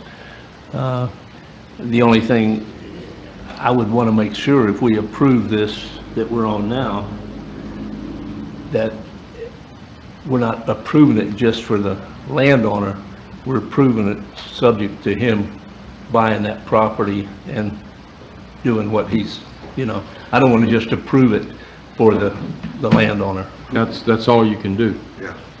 The land use goes with the land, not with the owner. The land use goes with the land, not the owner. But I would want to make sure that he's purchasing that property. You can't do May that. I address that? May I address it, Mr. Mayor? You may address it, but I don't know that, you're not going to give us a satisfactory answer, but go ahead. Because I know the answer. That property is under contract. That doesn't mean a thing. Okay. Doesn't mean a thing. Doesn't mean a thing. It's under contract. Doesn't mean a thing as far as ownership goes. Yeah. To answer that, Councilman Gerald, that's the only reason that Monica, or Councilman Clark was asking about the special exception, because then you could tie it. Right. to it That's specifically. what I'm at. You We're could tie talking it. about future land use right now, is what what we're talking about right now, is future land use. And it means that if he leaves that property after if he buys it, doesn't matter if he does buy it, we're tying it to that land, that 2.8 acres will be industrial whether he buys it or not. Right. Okay? And anybody can move in under those classifications. So what I was trying to drive at is not change the future land use and have the zoning, which is the next item on our agenda, I think, change that to commercial or another zoning classification, You right? still got to do, you would still have to do a Right. land use amendment. Because it would have to go to commercial, it's not commercial. So it would have to go to So a you land gotta use. do, have- if have you go were to do commercial, that, have to go to commercial. first of all, we then- would have to do the text amendment, and then that's got to go through the planning board, then come back to us. We'd have to change our ordinance to allow that as a special exception. Then he would have to apply to change this to commercial Right. land use. And he's gonna have the same arguments, and the planning board is gonna have to make a recommendation, and we have to Right. approve that. And then the zoning, which he's, later on is requesting industrial, he would have to request. Then he's gotta go back to the planning board, and the planning board is the one that puts those special exceptions on, not the city council. So he would have to request a special exception. They may or may not approve that. And, you know, they may not, and I think that has to be, appealed to the circuit court. I believe.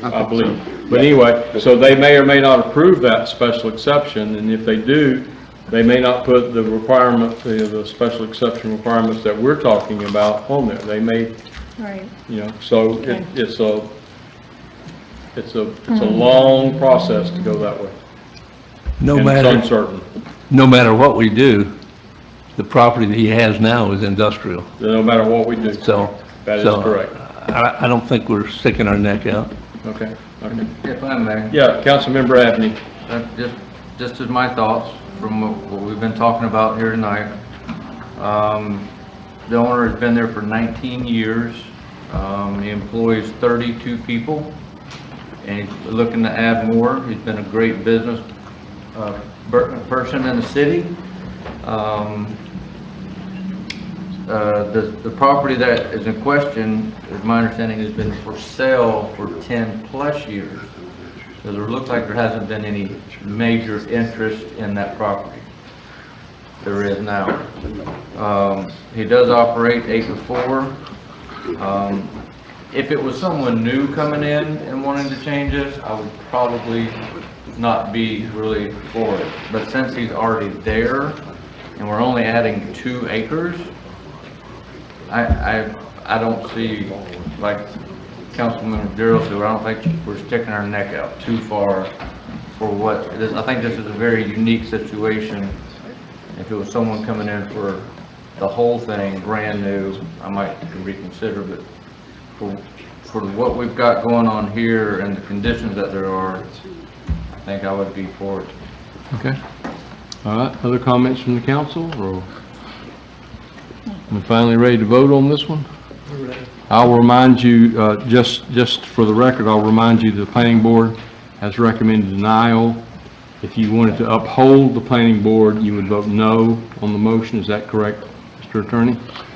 Yes. And so if you vote yes on the motion to approve it, we're overriding what the planning board recommended. Mr. Mayor, may I add Yeah, one more? you add And one. we're establishing a record now. If you're overturning the planning board, you have to establish a record for the basis of your approval, because right now there's nothing in the record.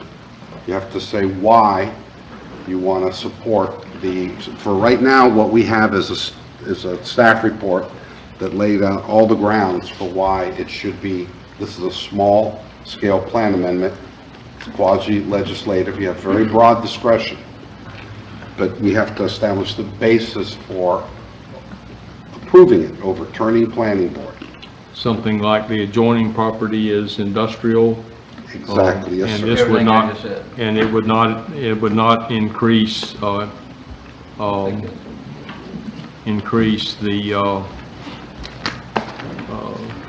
density in the area.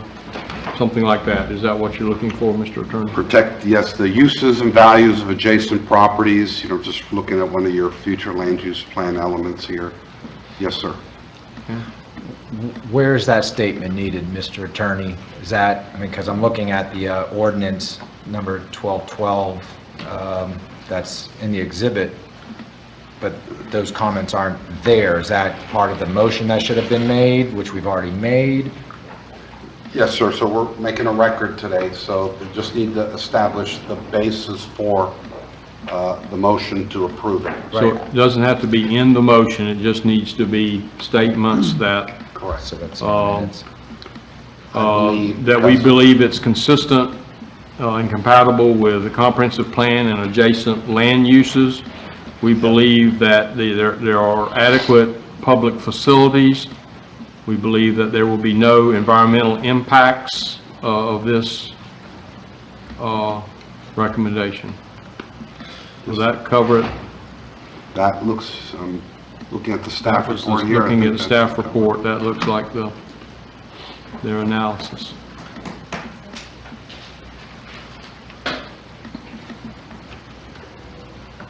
Whatever's done here, we want to make sure it's defensible. Shouldn't be challenged. And remember, this goes to whom now? Or does it go, it goes to state, some state agency? I forgot. This is exempt. No? Yes, This this is is small exempt. scale. Small This scale. doesn't go Oh, okay. Tallahassee. And it only takes one reading, by the Correct. way. It only takes one reading. One hearing, yes, sir. Okay, so we believe, or y'all believe, apparently, that those items. Think that'll cover it, Mr. Attorney? Yes, sir. Okay. Any other discussion from the council? No question. Okay, all those in favor signify by saying aye. Aye. Opposed? No. Okay, the motion is approved, so the land use change is approved. Mr. Mayor, if I Yes. may, do you care if we go ahead and go to the zoning? Jennifer's been gracious to say she'll go after that if that's acceptable, because I know they've got the clients here. I hate to put Jennifer off. She's got a long way to travel. I think it'll be fast. I don't know that I think he'll wait. He'll wait. All right. I think. If he wants his zoning, he'll wait. But, so you want us to, okay. I've lost my agenda. How come this technology just doesn't, I got it, I've got it, it just disappeared in my, Just turn it on. Dave, do you know how to turn it? okay. Okay, we will move on then. That closes the public hearing for ordinance adoption. We'll move on to new business. Under item A, update from Tiffany Collins. Tiffany had to leave. Our meeting was going much longer than she had anticipated, so she had to leave, so we will not have an update from the Okeechobee Health Department. I would like to announce that there will be public, is that what you were going to announce? So there will be walk-in public testing this Saturday from 7 a.m. to 10 a.m. 7 to 10 a.m. at the Health Department. And how did our testing go? That's what Tiffany and I were discussing to bring up. They tested just short of, or a little over 500 folks here on Friday. It went very well, very smoothly. So again, thank you for the governor's office. I know Terry and the mayor had a big hand in getting that here, but it went very well. Our citizens for the county appreciated it. Okay. We will, since the gracious of new business item B, we will move on to item C. We need a motion to read by title only, proposed ordinance number 1213. Do we have a motion to read by title only? So moved. Have a motion by Councilmember Gerald. Do we have a second? Second. Second by Councilmember Clark to read by title only. Any discussion on the motion to read by title only? Hearing none, all those in favor signify by saying aye. Aye. Opposed, motion carried. Mr. Attorney, would you read proposed ordinance number 1213, please. Yes, sir. An ordinance of the City of Okeechobee, Florida, amending the official zoning map of the City of Okeechobee by rezoning certain tracts of land, more particularly described herein from residential multifamily to industrial zoning district, amending zoning map accordingly, providing for conflict, severability, and effective date. Thank you very much. Now we need a motion to approve the first reading and set the final public hearing date of July the 7th, 2020 for rezoning petition number 20-001-R for 2.87 plus or minus acres located along Southwest 7th Avenue from residential multifamily to industrial. That's submitted by, I guess it's Lumax Development, Inc., which is ordinance number 1213. Do we have a motion to approve first reading and set final public hearing date? I'll make a motion. Have a motion by Councilmember Clark, seconded by Councilmember Gerald. Well, we will now go to discussion. We will start with staff, and that's Exhibit 4 in your packet.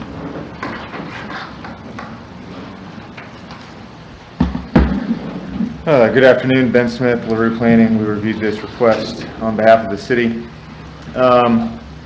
So this is the rezoning request that the applicant has made concurrent with the future land use map amendment request that you just approved. The specifics of the property we've already gone over. It's 2.87 acres. The request here is to rezone the entirety of it to industrial. The Land Development Code provides quite a few criteria for us to look at when we're deciding whether or not to approve rezoning requests. We've listed each of those requirements in our staff report and provided the applicant's comment to those criteria as well as staff's comments to those criteria. First and foremost, if you're changing the land use to industrial on the future land use map, it would follow that the appropriate zoning for that is industrial as well. So, you know, that's going to follow. However, I'm going to go over a few of these criteria for you. The use that they are requesting is specifically listed in the zoning district regulations as permitted, manufacturing of non-explosive products. This proposed use will not have an adverse effect on the public interest. Our position is that, you know, tax base increasing is definitely a public benefit.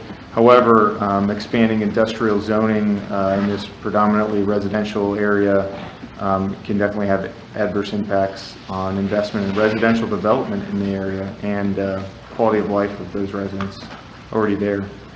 Of course, under number 4, it says proposed use is appropriate for the location proposed and reasonably compatible with adjacent land uses and is not contrary or detrimental to urbanizing land use patterns.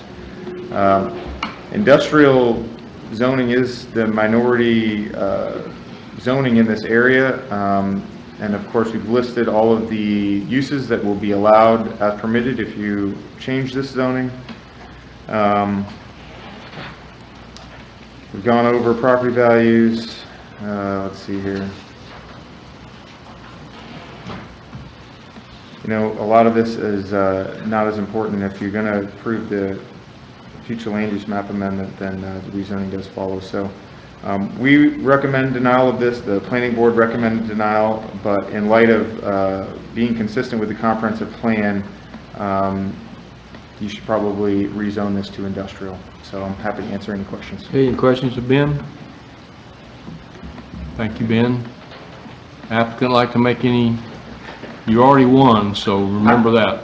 You can only hurt yourself here. You know what I'm going to say, right? You want to say it for me? No. I'll be happy to answer any questions if you have any additional questions. Otherwise, I'm going to sit down. That was, for the record, that was Steve Dobbs. I ought to remember your address already, but I don't. But 1062 Jakes Way. Okay.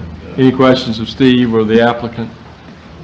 Any comments from the public?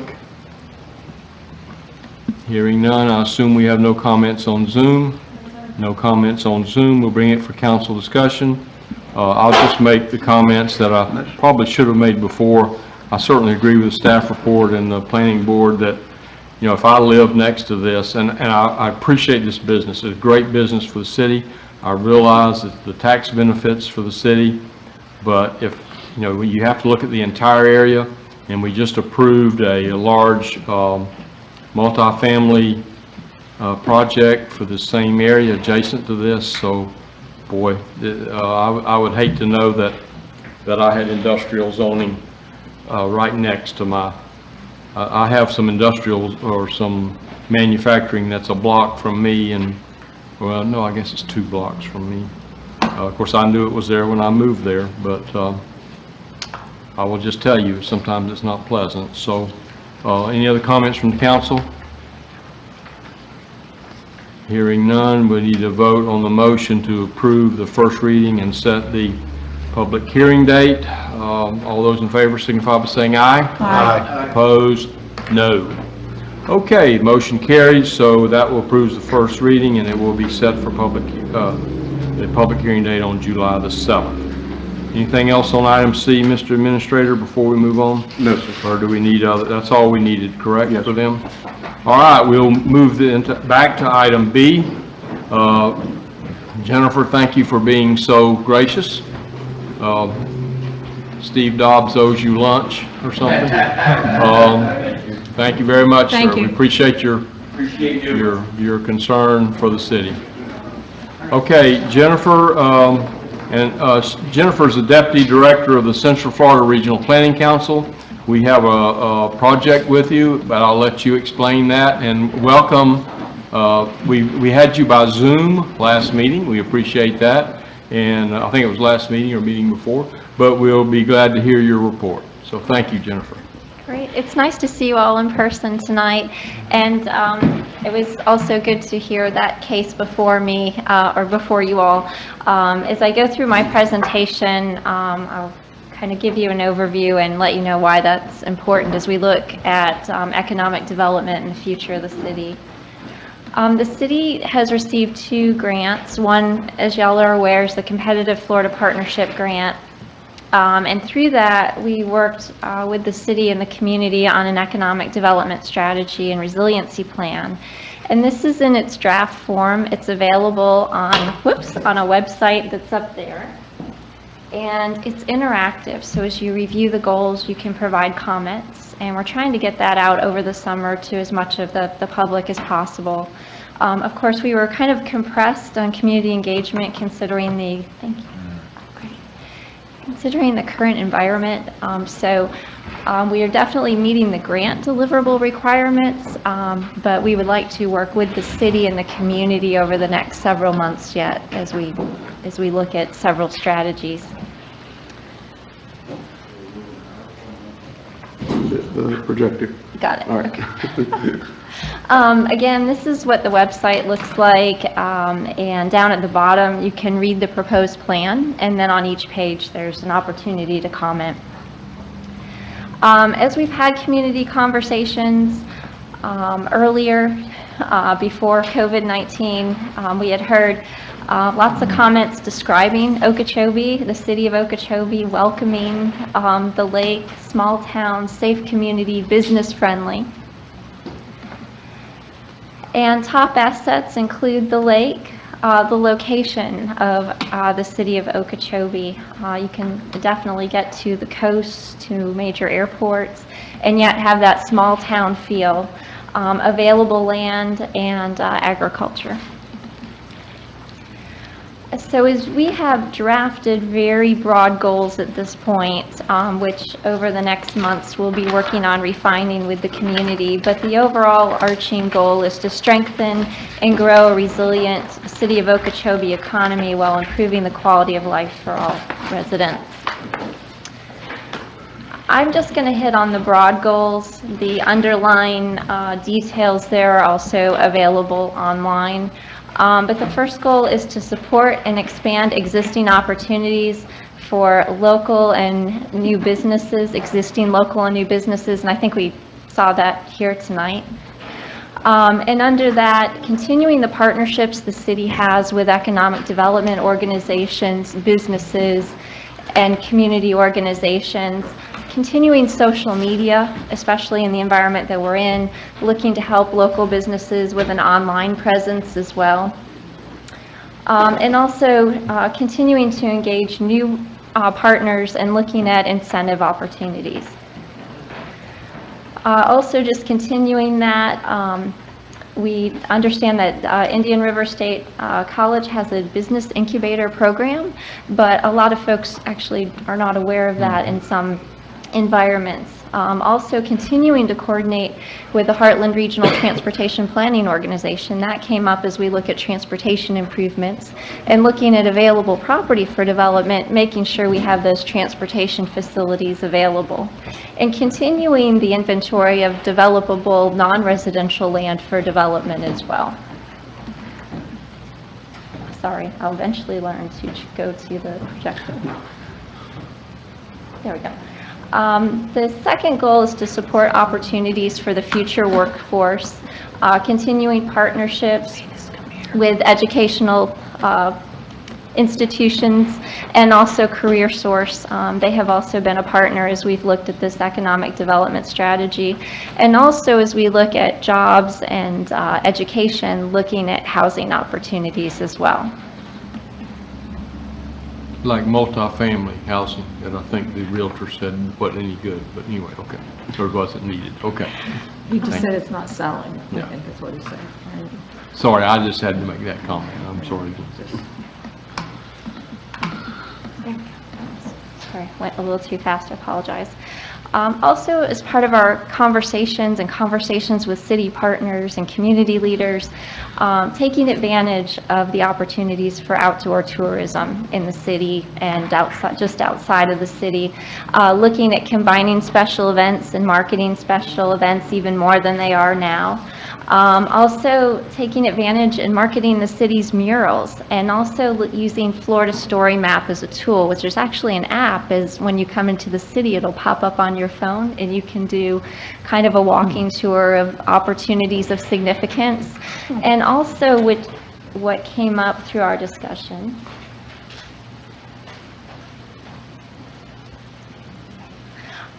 is to continue to coordinate with Visit Central Florida, but also wayfinding. Some folks come to the city not realizing how close the lake is and the trail as well, but connecting different parts of just outside of the city and our gateways into the city, but also connecting to the surrounding area as well. Continuing to support the quality of life as we look at future development, also thinking about that aesthetic quality and safety features in new development, buffering and compatibility, that all goes hand in hand. Also continuing to support and maintain the recreational facilities, and back to the affordable housing options that did come up several times as well, and then continuing to partner with economic development organizations. By the time I leave tonight, I'll have this down, maybe. Am I supposed to go that way? Or this? Right, should be right there. There we go. About that. Continuing to celebrate the lake as well, really continuing to market the city as a destination location. And then, as all public investment goes, continuing to strategically fund public investment, especially where we have opportunities for new businesses that may, in the future, where we can plan for infrastructure.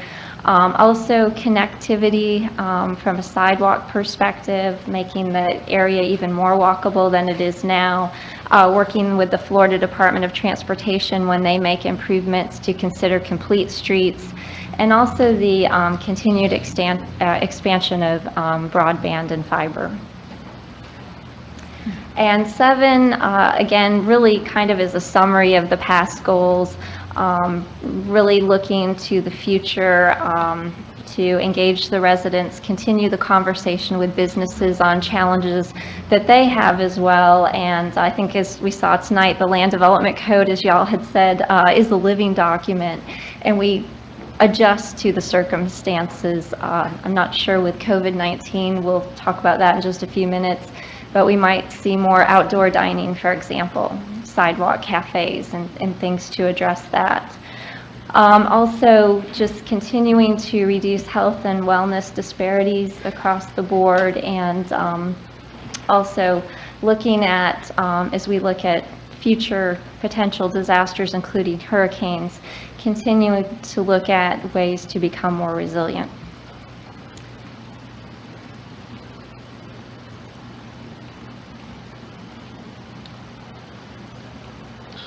Okay. I don't know if it likes you. Well, the next steps, implementation. The city has also been awarded a community planning technical assistance grant. This was actually part of a result of the competitive Florida partnership, and this allows us to go to the next step at looking at implementation. And that includes looking at any inconsistencies between future land use and zoning, and then also draft amendments to the comprehensive plan and land development code where it allows to promote economic development, including an economic development element. Also, with regard to land development code, amendments to address disaster resiliency. And I love that comment. That's so true. As soon as you get done with an update to a sign code, no changes, and the next day, oh my goodness, there's another change. And then looking to the future for future public meetings to address these items and move to draft amendments.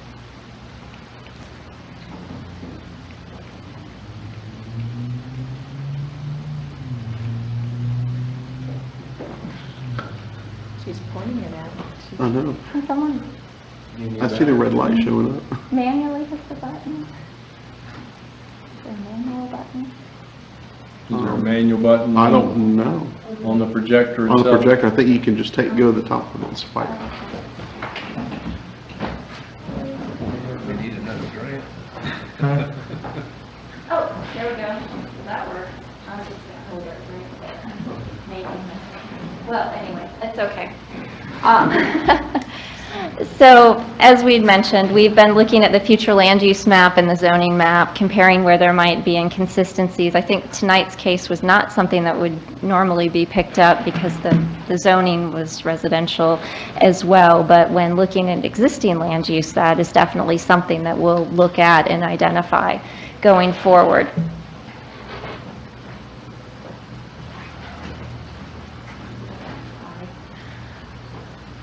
It's probably operator error. They cut our battery. Now it's really.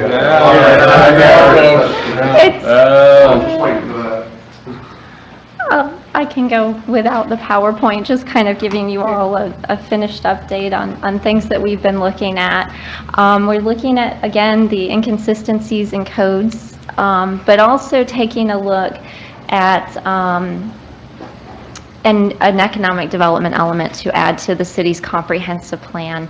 And I know a lot of things are going on in the city, but this brings things to paper and strategies to go forward with.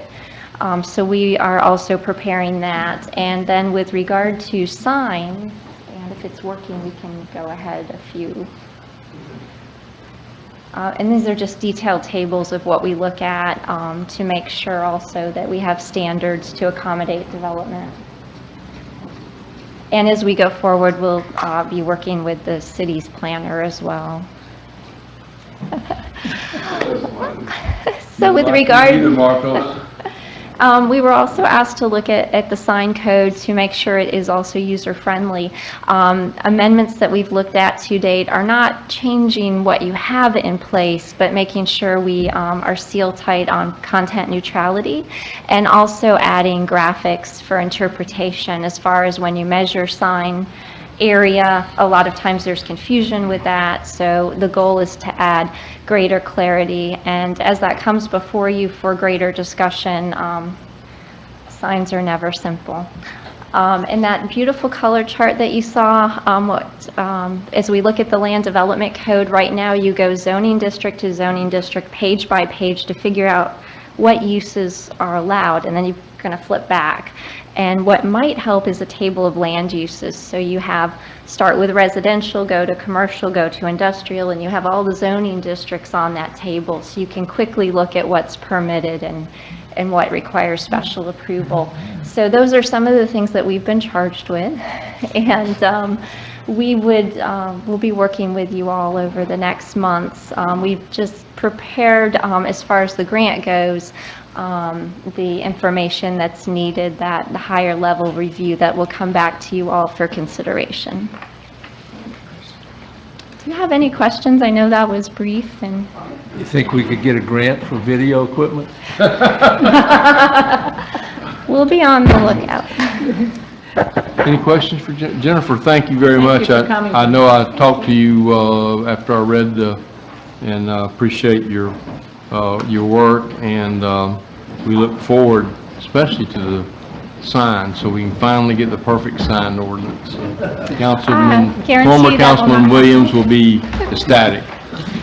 Any questions for Jennifer? No, thank you. Thank you for coming down. And I know you got a long drive back, so safe journey, and thank you very much, Jennifer. Thank you, Jennifer, I appreciate it. We'll look forward to your next presentation. Okay, let's see, we did item C, we're on item D, is that correct? We need a motion to read by title only, proposed ordinance number 1214. Do we have a motion to read by title only? So moved. Have a who's that, Councilman Abney? Second. We have a second by Councilmember Gerald, read ordinance number 1214 by title only. Any discussion? All in favor signify by saying aye. Aye. Opposed, motion carried. Mr. Attorney, would you please read ordinance number 1214? Yes, sir. An ordinance of the City of Okeechobee, Florida, amending the official zoning map of the city by rezoning a certain tract of land more particularly described therein from residential multifamily to central business district, amending the zoning map accordingly, providing for conflict, severability, and effective date. Thank you very much. We need a motion to approve the first reading and set the final public hearing date for July the 7th, 2020 for proposed ordinance number 1214 regarding rezoning petition number 20-002-R for .5 plus or minus acres located at 204 East South Park Street from residential multifamily to central business district, submitted by Best Value Real Estate LLC. Exhibit 5 in your packet. Do we have a motion to approve first reading? So moved. Motion by Councilmember Keefe. Second. Second by Councilmember Councilmember Gerald. We'll open it up for discussion. We'll start with staff. So, Ben, are you going to address us on this?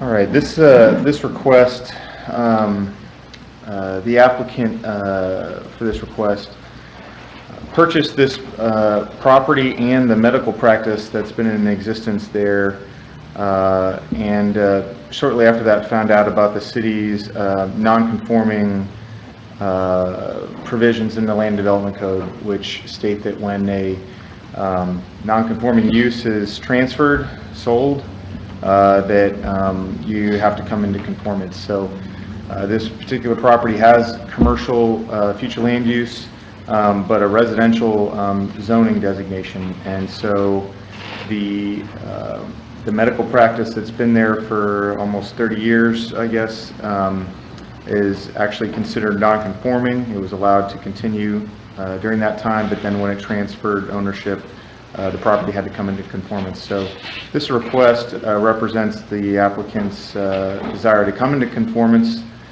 with the code.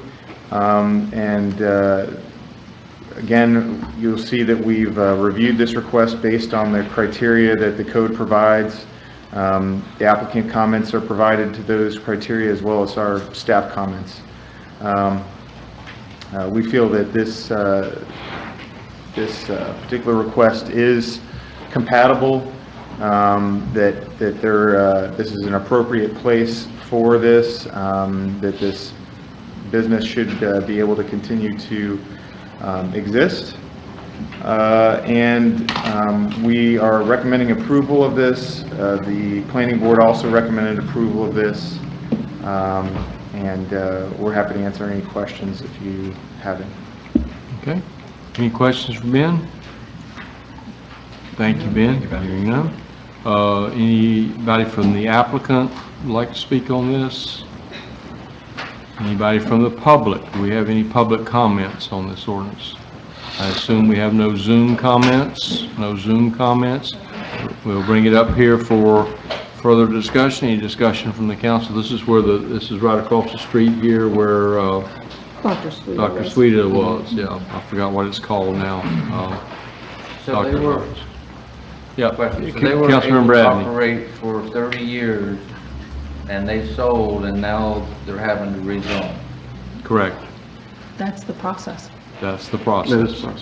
Well, how were they able to do this before? They didn't have LDRs. They were operating before all this happened. Before. So then why wasn't it, if it was already, if they were operating before the LDRs, why was that land made up to be what it needed to be when the LDRs came into effect? I'm confused. There's a lot of answers. I know I've been to touch on it, but that's when they went through it, basically asked what everybody wanted to be. That was what it was asked to be at that point. Yeah, we did a survey for the property owners. So in our code, if you sell it, change ownership, et cetera, would have to come into compliance, because at that point it would be a non-conforming use. So they would have to come in and do the rezoning to be in compliance, because it was basically was a grandfathered piece of property in use beforehand, and then we've implemented that map, and now we have to come into compliance for the use of the map. They just happened to be there before there was a map. Right, before the map, but when the map was brought in, they knew what that business was going on at the time, correct? Correct. And that's So that's why how was most it- of them were zoned, but the property owner was given the option at that time that they didn't have to, without any charge to them, they could have they could have it something else if they wanted. They might have thought, well, maybe we're going to run this business for 20 years and then we'll want to do something else with it. I mean, I'm not saying that's what happened here. I'm not saying that's what happened. But we did give the landowners the opportunity to, but I have no idea what happened here. It just seemed to me it should have been automatically zoned what it was at the time. And it should, yeah. But some of those, when a planner, when they did the plan, now, what was explained to me is, when you look at, and I don't know why this one was done, I have no idea, but when a planner looks at it, he may have, and I'm not saying this particular area, but he looks at an area and he says, what should this be? From a planner standpoint, not from what's there now. Yes, sir. Just like when the old railroad spur, is that correct term? Yes, sir. Old railroad spur was there by Markham Brothers, that was good industrial property.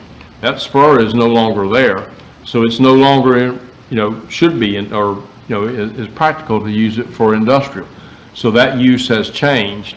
So the planner would look at it and he'd say, well, yeah, this used to be industrial, but that's not a good use for it now.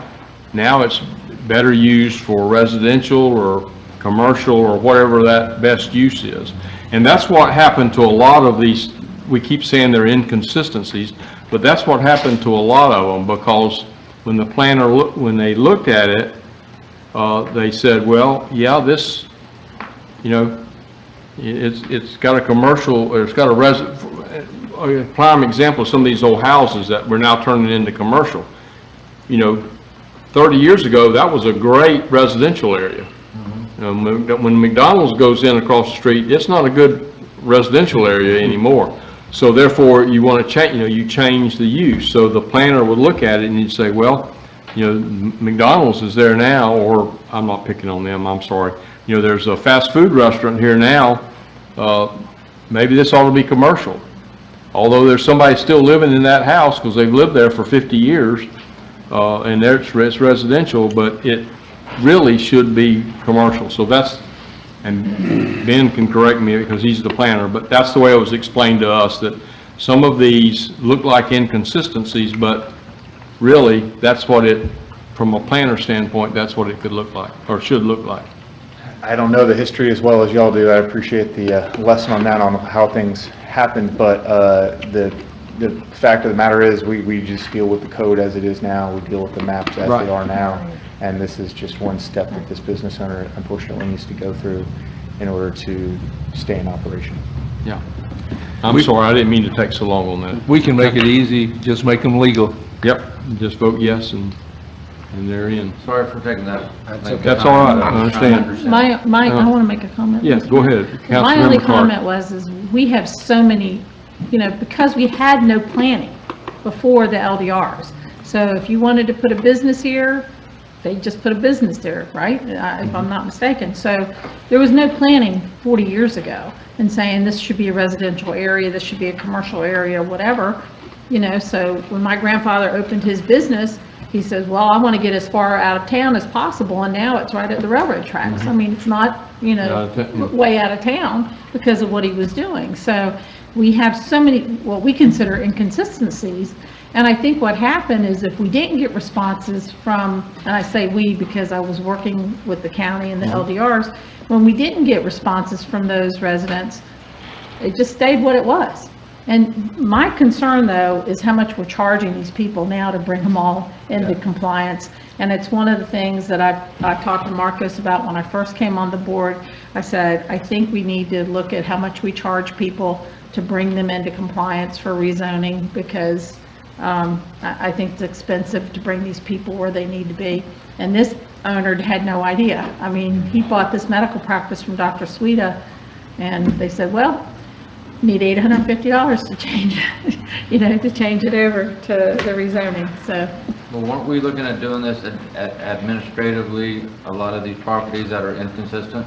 Well, we talked about it, but I don't think we ever Well, I voted think on it. that's part of what Jennifer, part of this study that we're doing. If you notice, she's talking about the land use and zoning. Yes. And they will go through and they will identify, gosh, I'm sorry, Jennifer, they will identify, I guess, inconsistencies, and I assume you're gonna make some recommendations with that, in that study. I just want to say, there's no way to administratively change zoning maps. It still is going to have to go through a public hearing process, no matter what. However, the city can do city-initiated rezoning. That's what City-initiated map changes. Right. But Yep. not on the property owner to have to get it by surprise and have to pay for it, when it had already been done. So. And Mr. Mayor, if I may. Councilmember Keith? Echo on both my counterparts here as well, and to reiterate what I've stated before, it burns me that people that have to pay these fees and to do things that should be, already implemented by us anyways. And I'd mentioned before, and I'll say it again, I would like to see us implement a moratorium on these fees until Jennifer and Ben, that process is completed and we have an updated and efficient, effective, proper LDR and zoning maps and all that, because it's not cheap, as Councilwoman Clark said. It's not, a $25 application fee. Start the city-initiated process, or wait for Jennifer and I Ben think to complete. you need to wait for that, you need to But wait to identify. in the interim, I would like to see us place a moratorium on the fees that are associated with these, if they're, with something that is an inconsistency, obviously, go ahead, Ben. I just want to say, when somebody comes in to request a rezoning, it'd be difficult for us to set up a process to determine which of those rezonings a fee should be waived for versus which they should pay for. You see what I'm saying? So I understand that there are inconsistencies throughout the city, some of which may be no fault of the current property owner. Maybe in some cases they are.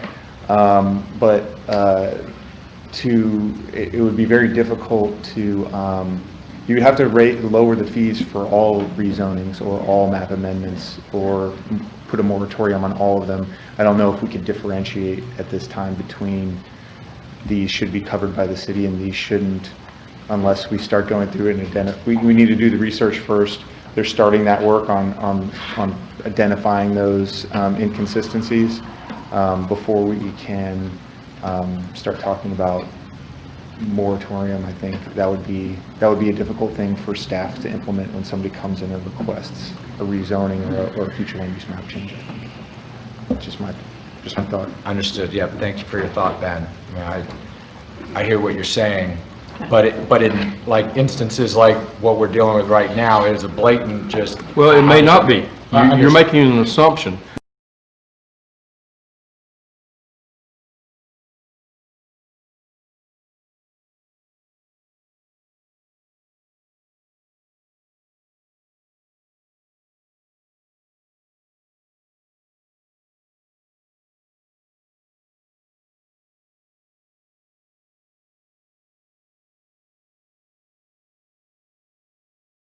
Correct, but go ahead.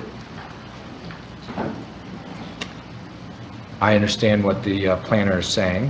I was just simply expressing my views, and obviously whatever makes sense is what we're going to do. I appreciate that we've implemented or taken the initiative. Jennifer's the process is beginning, so I'm very thankful for that, and I appreciate Ben's assistance in that, and we'll get this squared away.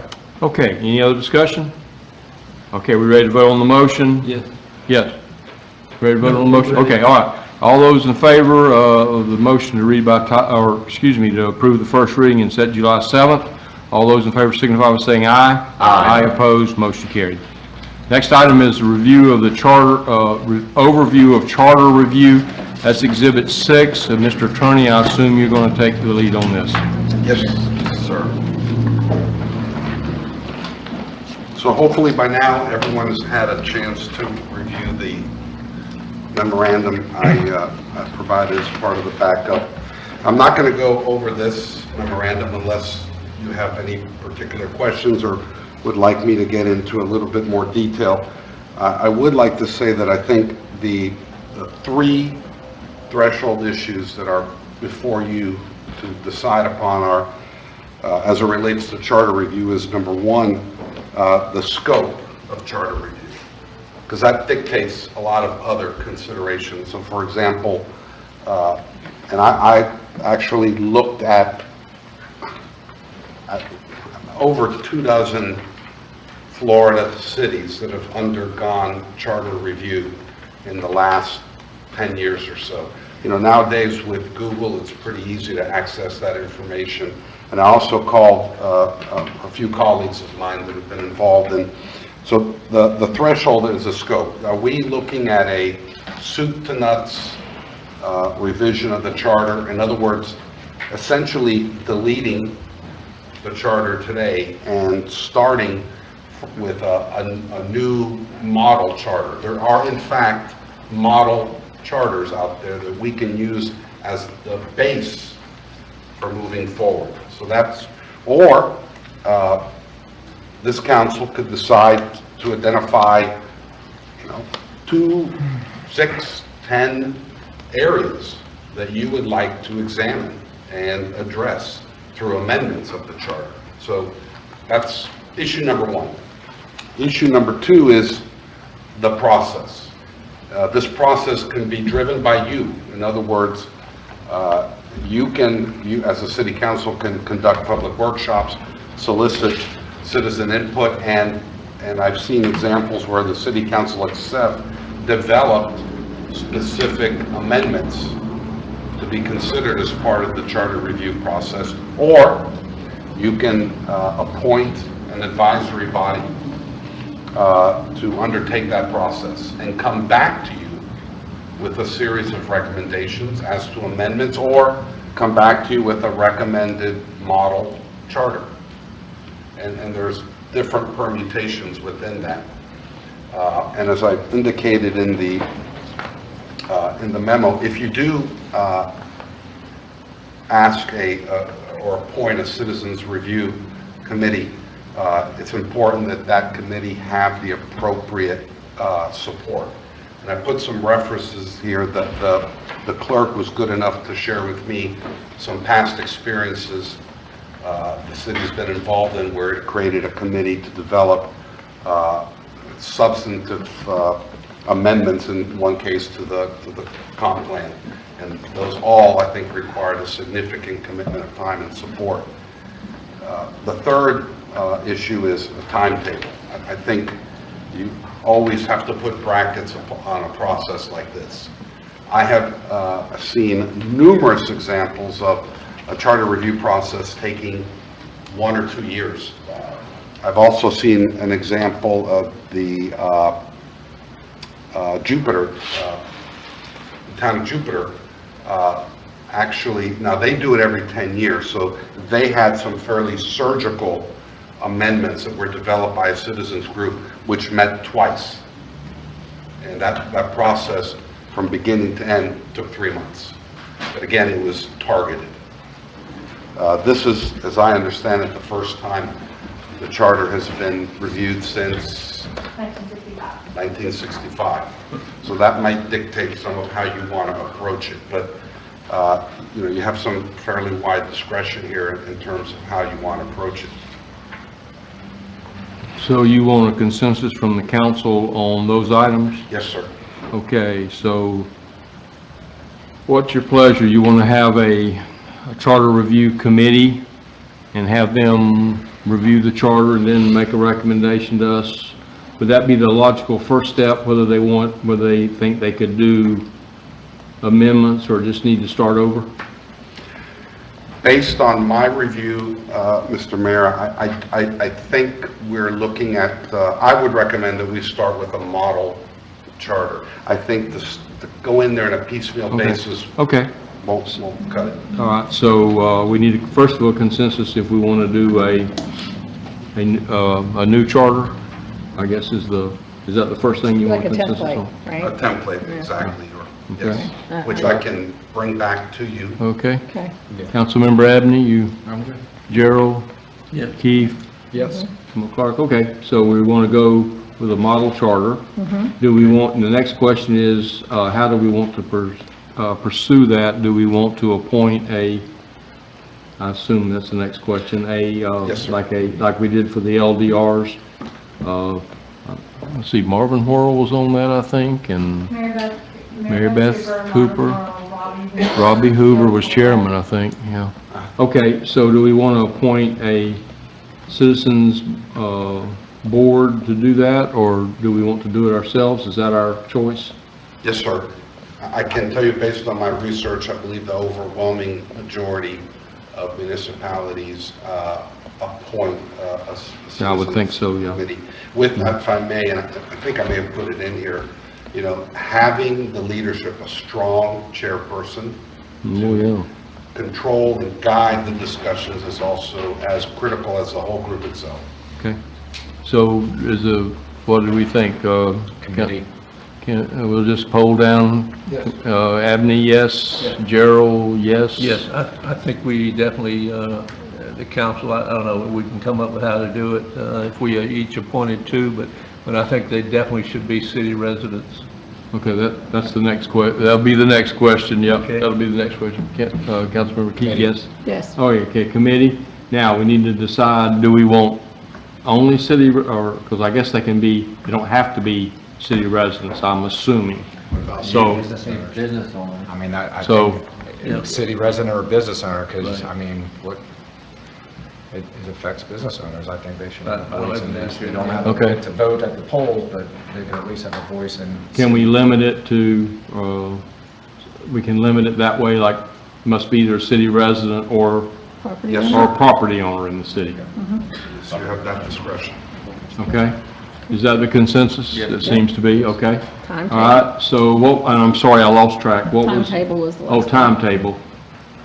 Well, I imagine it's gonna take a while I don't know. So if I may go back to on scope, so we can, I can bring to this body a model charter. I think one question is, do you want to create a public participation process where any member of the public can come up with amendments, proposals that are entertained by the citizens group? Or you just want to get a template charter on the books? I would assume you would want public, I would like to have the public input. I would assume. Once we get some charters to look at and appoint a committee, then I think maybe that would be a good place to do it. Okay. Yes, sir, and if I may, because, you know, the end result of what you ultimately adopt goes to ballot. So Yep. citizen interaction, education, participation is critical. Front load that, so at the end of the process, you've got buy-in. Okay. Okay. All right. And the timetable, what do you think? A year? Is that a doable, you think? I mean, is that, I don't think you can, I wouldn't want to say 2 months or 6 months and not be able Not when it's to. volunteer. Huh? Not when it's a volunteer board. Oh, absolutely. Yeah. Okay. I think we should shoot for a year. Okay, okay. Roughly, we'll say a year. Back to the committee, how should we structure that committee? Councilmember Gerald suggested that each person recommend 2 people, or do we want to take applications for people and then go through those applications? I don't remember how we did it last time, Madam Clerk. Do you recall on the LDRs? I don't recall how we did that. With the LDRs, it was where a council member brought in One. person. We only had 5 members board. With the citizen advisory, for the Centennial Committee, we took applications, and it was a much larger board. Yeah. As your clerk, I'm going to recommend smaller boards. And then with the Park Committee, we also took applications, and it was also, I believe, 5 or 7 members for the Park Committee as well. Yeah. And if I may, I noticed in several municipalities to really look for citizens that had governmental experience, either as an elected official, as a employee, or just as an advocate, but really understood the workings of government, because that's going to be central to this. Well, It's not required, but you're going to want at least a majority of them to really understand Hard to government. find. What do you think, a 5-member board would be, or 7-member board, or? I tend to agree with the clerk, you know, managing lots of people can be a challenge. I definitely keep it in, 7 or less, so that it's manageable, because your staff is going to have to support that effort. Well, let's just see what we can come up with, and maybe do less than 7, and see what kind of qualified individuals we can talk into doing this. And it may be different areas of expertise, and if we have 6 people that fit that, then, maybe it's 6 or 5 Are we just or going to 7. individually bring those names forward, or do we want to do applications? I like the application process, because then they're interested in doing it. I mean, that's just me, that they. We can amend we do have a citizen application that stays on, a citizen board member application that stays on the website, and we can add another block on there for them to mark up. And then, like, if you know somebody that's interested, say, Yeah. hey, Just fill out the this citizens. application, that way we have the names. Okay. Is that, We can put an advertisement. I mean, if you know somebody that's, Mr. Mayor, I can tell you, most municipalities do, they literally created either a separate website or a series of pages devoted just to charter review. Very interactive, putting up there the existing charter, the proposed charter, allowing people to submit comments, the application. You can, that was the website was a big part of the public interface. And the council would approve the applicant? yeah, we would have to appoint, the council would have to appoint the, Yes. is that okay? And of course, it'd be a sunshine body. Oh, yeah. And all that. Okay. Yep. Okay, what else we need to know? That's That's really, enough? at this stage, to get the proverbial ball rolling, sir. I think that would be, that gives us enough direction. I Okay. can work with the clerk and the administrator to begin that process. And y'all work on those details of, application and if it can be, how we can add that to our website. So when that committee gets together, they know, or when we get there. Okay? What's the deadline for applications? Let's give 60 days. What do you think, a couple of weeks? Oh, I said 60 days. Oh, Should we have a public meeting before we, send out the applications? So one thing you could do as a kickoff is have a public workshop where you scope out what works, what doesn't work, what you want addressed. Because again, one thing I have seen is this council, once that body is appointed, or even before they're appointed, you setting up clear direction and brackets as to their mission. And you might want to do that as part of a public workshop on the charter review. I think that'd be good. okay. Everybody agreeable to a public workshop? Okay, it's another meeting for you to set up, Madam Clerk. Public workshop for charter review. I guess you'll probably lead that discussion, I'm assuming, since... Happy to do so, yes, sir. Yeah, okay. Okay, so we'll set up a public workshop and then invite anybody that you know that might be interested in the charter to attend that workshop, and then maybe they'll have an idea of what they Madam Clerk, should we try to set a date now, or you want to work on that? Or you want to take that under the next item? I would say, we also have on the agenda, Yeah. a matter with meetings and Okay. and we've got budget coming up, Yeah. and, I forgot, where a lot of people are gone during July, where Okay. it might be hard to get the public to attend in July. Yeah. Yeah, we're in that, August would probably be better. Mr. Mayor? Yes, sir. So, Councilman McGee. can I clarify what the intent with the public workshop before anything else is?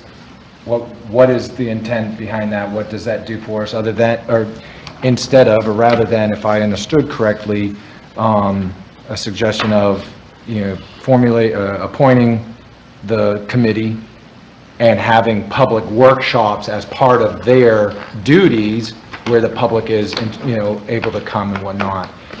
What pros and cons of both, or what is the intent? I mean, Councilmember Jarrell requested it.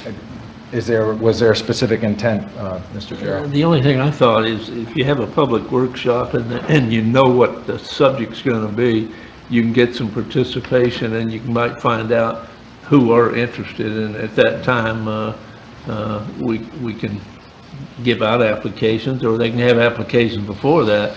But I think it just gives them a time for the public to have the input in it, and that might tell us some of the directions we want to go.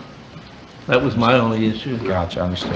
And if I may, Mr. Mayor, and also an opportunity for, this is city council So you show. can say, hey, I don't like You this. provide direction too at Yeah. this workshop. I think we need to, take this out, or Right. I think this is outdated, or I think this ought to come out of the... And get feedback from the public that are there? Well, we can, but I mean, it's just to sort of set the tone for the discussion, and we, then you would say, I think it would give that committee an idea, or especially the attorney, the idea of kind of what we're looking for. Right. For example, I'll give you an example. You may, and we've had this discussion at one of the meetings about a vice mayor. We may say at that, hey, it doesn't really say anything about a vice mayor in here. We ought to have a vice mayor, and that ought to be in the charter, and how that vice mayor is elected, or how the mayor is elected. Right. Or how, or maybe we would want to say, there's some things in the charter, for example, and I almost hate to use this I think we have in the charter that, we will provide fire service.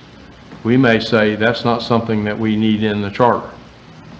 Or it may be, we provide police service, and we may say that's not something we need in the charter. I understand the intent on that end, but if this public meeting is before we even have an appointed board, then those directions and parameters that the council wants to set out, I mean... Then he knows what direction we want the committee to go. Yeah, We could do that here, though. It's a public meeting, and We could do yes, that you'll here. have public comment, but it's really for this council to indicate what it expects, what it wants, what it doesn't want, provide that kind of direction. You can do it in advance of the committee, you can do Right. it. I guess I thank you, Mr. Attorney. I asked because in light of what Madam Clerk just expressed, the summer months are hard to navigate meeting-wise, and I didn't even think about the public, certainly, will be absent due to vacations and whatnot. So in light of those facts and not wanting to delay, appointing, I can only imagine that the five of us up here have individuals already in mind that we would appoint. If we're doing applications, we're certainly going to go confront those individuals and say, do you mind applying? So I would imagine that there will be some applications in a pretty decent amount of time. We can give you the parameters and our scopes in a meeting here, which is a publicized meeting, so the public will be We can aware. add it They'll up hear- on the agenda. He's saying, can we do it in a public? We can do it. Yeah, yes, of Yes, course. yes. We, that's what the Yes. statement was. We can Yes. give the attorney So and instead of those doing it, you would appointed. rather do it in a regular meeting rather than do a workshop? Correct. I would rather do the scope of work and our intent for it here and allow maybe the first meeting of the appointed group to be whatever. There's going to be public meetings because, as you said, Mr. Attorney, the public buy-in, front-loaded, is going to make more successful the voting at the end. Okay, so what's the consensus? We'll have a workshop or do it in a public meeting? I'm in agreement with it. I think we can do it here. Okay. But we have to have more room here. We have to be back to 100% whenever that's going to be. Because we want the people here, not on Zoom.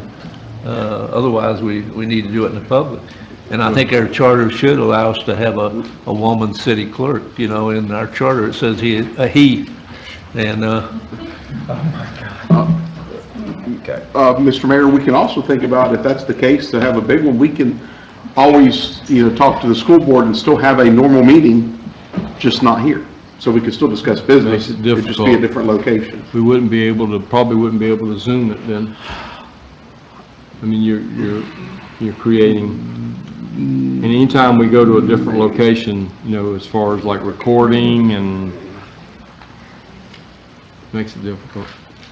I don't know that it makes any difference. You think, let's see, 1, 2, 3, 4, I think we'd have 13 or 14 people.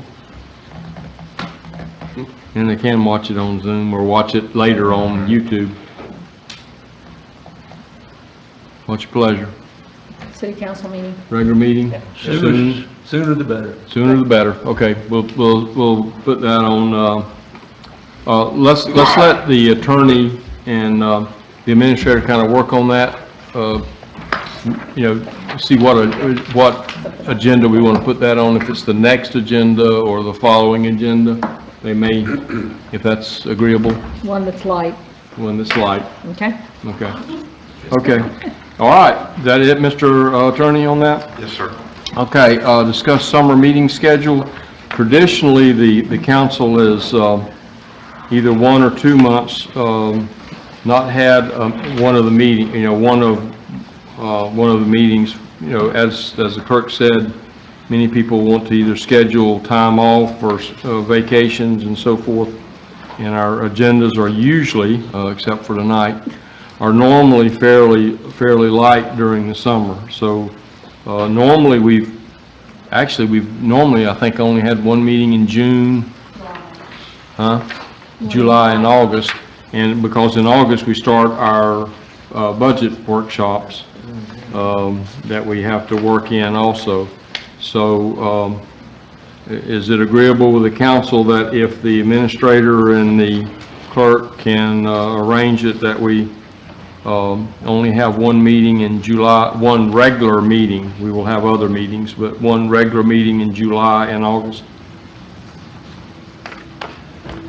We have other meetings? Or are you talking about the You're other going to have meetings works, that- you're going to have budget workshops in August, yes. Or normally in August, I'm looking at, normally in August. Mayor, if I may, please keep in mind we've already got a public hearing. Yeah, on July 7th.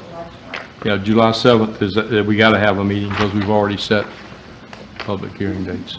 Well, we'll only do the July 7th and then August 18th. Is that so?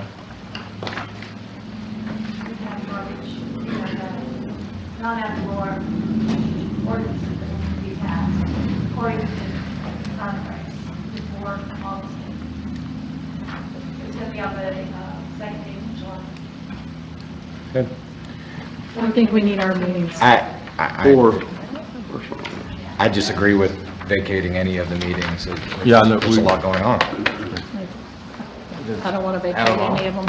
Okay, we won't cancel any meetings, we'll just go with them all. Okay, that takes care of that. Staff, I'm sorry, you're gonna have to work, whether you, work with that, so. The last item on the agenda is the fire, update on the fire negotiations. As you instructed, we had a meeting with, Chairman Burrows, County Administrator, County Attorney, City Administrator, myself. We did not have the union rep, and the reason we did not is because, according to the attorney, that would trigger a sunshine meeting, and it was, I think we all agreed that we didn't want that meeting to be a sunshine meeting. At the meeting, I think we made great progress. I was pleased. I don't know if you will be pleased, but I was really pleased with the cooperation that everybody showed and the frankness of the discussions. We did agree at the end of the meeting, Commissioner Burrows was talking about, bringing the proposals or the items we discussed to the next commission meeting. And they were going to meet before us. And I said, well, that kind of wouldn't be fair to us or to the council members because it's being discussed at the county. So we all agreed that it should be all together. That we have a joint workshop with the county, like we did when we began this, and then everybody gets the information at the same time. What happened with our agreement that or our interlocal agreement that we suggested, it was brought up, it was public record, so they brought it up at their next meeting before we even had a chance to either approve it or change it or whatever, which created some problems, because there may have been some items may not have been, but it did create some problems. So we all agreed that that should be done all together, and we wanted to do it as soon as possible, because I think that was the direction. We want to do this as soon as possible. So the date has, and I think that date has been set. Is that correct, Madam Clerk or Mr. Administrator? Between the two, and that date will be, let me see if I can find the calendar here. That date will be Thursday, June the 25th at 6:30, I think is what we decided on. So it will be a workshop with the county on Thursday evening at 6:30. I believe we're going to have it at the county courthouse just because, on their council chambers because of the space available. So at that time, then we will, let everybody know some of the things that we worked out. I think you're going to be really surprised and pleased, I think, for those for the rest of y'all. I'll say, I'm not gonna say I'm gonna be pleased, but I think you're going to be, I think you're gonna be pleased. Because some of the things we asked for, they were willing to do. I mean, it's gonna be a give and take. We're not gonna get everything we want. They're not gonna get everything they want. But we decided that would be the best way to announce it, so that, like, we didn't discuss it up here and then the county hear it on the street, or watch our meeting and hear it and have to hear it that way. So I just wanted to let you know that we had a great session. I think Chairman Burrows was just, because he had a big flow chart, and I don't do flow charts, but anyway, so we just, kind of hit the items that we felt like were like somewhat stumbling blocks, and I think we've worked out. Of course, they will have to agree, the commission will have to agree, and of course, the council will have to agree. But, so anyway, that's, and I don't want to get into any specifics, because we want everybody to have it at the same time. Mr. Mayor, if I just may add one thing, there will be public comment that was under discussion, Oh, yeah. and that did change that. There will be public comment. There will be public comment based on the discussion of the county commission chambers. Okay, what he's referring to is, both attorneys had said that, you can have a workshop without having public comment if you say when that public comment would be allowed. For example, we could say, okay, when's our next meeting after that? July 7th, I guess it is. You could say, okay, public comment will be made at the city, can be made at the city council meeting on July 7th, or whenever they put it on their agenda, July the whatever, when they put it on their agenda. So you don't have to have public comment at that meeting. I didn't know that, but I learned something. But I guess that has been changed. We will allow public comment at that workshop. But with the thought was that you're getting it cold, you're getting hit cold with it, and that would give the public time to hear what those comments are, give them time to formulate questions or comments, and the same thing, then it would give us time to either be able to answer those or have our discussion, and then they would know where our stance is on it. So anyway, that's kind of it. Yes, yeah, Councilmember Adams. I'm still a little confused. I thought that we had requested Tory or Justin, and my understanding that there would be no conflict, and now I'm hearing there is. I've asked for that in writing, and I haven't seen why that was a conflict. We were told we could, and I did talk to her. I talked to her last night about 9 o'clock, I think it was. We were told we could talk to her individually, but if they were in attendance at the meeting, either of the union representatives, that would make it a sunshine meeting. That's what we were told. Now, I can only go. Mr. Mayor. No, we were told that by the attorney. I'm confused because she told Councilmember Clark that she could be there, did she not? Right. The attorney said that they couldn't. Well, so first, if I may, Mr. Mayor. Yeah. I did send an email to this, I was made aware of the request, and I sent an email outlining the law to the city administrator. But did you circulate that? Yeah, I did circulate the request. Okay. So you should have an email from me last week. Okay. Well, I only responded to. And I can resend it, that's not a problem. So, yeah, I don't know what Tory. Yeah.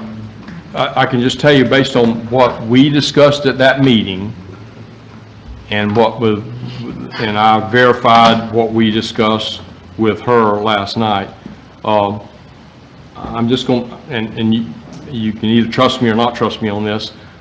It really didn't make a lot of difference whether she was there or not. I mean, honestly, because what's going to be proposed, of course, it's going to take an amendment. It will take an amendment to their union contract, or some of the proposals if they're accepted. But it really, I don't think anybody else could have, whether it was her or another union representative, I don't think it would have added anything to the discussions we had. I know y'all requested that, and I knew that was going to be an issue, but that, we were told that, you know, we were told by both attorneys sitting there that, But how do you know it wouldn't change anything based on their experience and knowledge? I don't know that. I don't believe it You would. said you don't think I don't think it would make any difference. I don't think she could have added anything to that conversation that would have made any difference. Now, when we discuss it here, I would agree. You may want one of them here. And when we have a open meeting in the, you may, and, you know, if we want to have them at our meeting when we discuss it, or if the county wants it, the problem is it would have created a sunshine meeting. Mr. Mayor, if I just very briefly, and Tori is a great resource, but, you know, you and the county commissioners are going to set the policy. When you tell us to make it happen, that's when I think Tori can help with the mechanics. You set the policy, it'll be done this way, then she's going to help us maneuver through the union issues, collective bargaining issues, but as the mayor said, I'm not sure she adds much to a policy discussion. She's more in the mechanics of executing the direction that you and the county ultimately agree on. I always just felt that would be a very helpful mechanic, would be helpful setting a policy. So, I'm hearing two different things. Okay. So I have a question. Is there a possibility that, well, it's going to be in the Sunshine Hour workshop, right? Yes. So Correct. will Yes. we have Tori there? Or will we, I mean, My assumption is the union will be there. no, is Tori going to be there? I didn't ask if the union was going to be there. I wanted to know if Tori was going to be there. We can ask to make sure she is. I think it would be very, the reason that I thought it was important for her to be there was because we keep running into a roadblock with the reason they can't hire people at their existing salaries is because it keeps getting through, because of inaccurate information at the county level, that they cannot offer any more than step 3 pay to our people. And I think when we have this meeting, you will find out that we may have an answer to that. Well, she had an answer to it. I mean, so, and that's the reason I thought it would be very beneficial, so that we weren't listening to people that said, this is the way it is, and it's not. It's factual information that you're getting. I can't stand, you know, saying, well, this is how I understand it, or, you know, when you're dealing with people's lives like this. Okay. I got an email, thank you. And it was also forwarded to you, just, it was sent, so maybe something, check your email, Every day. on the 12th. Okay. I forwarded it again today, but it's forwarded the 12th at like 9 o'clock. I didn't want to hold back. To all of us? No, sir, it was just, one that had requested the information, I forwarded that information on. Okay.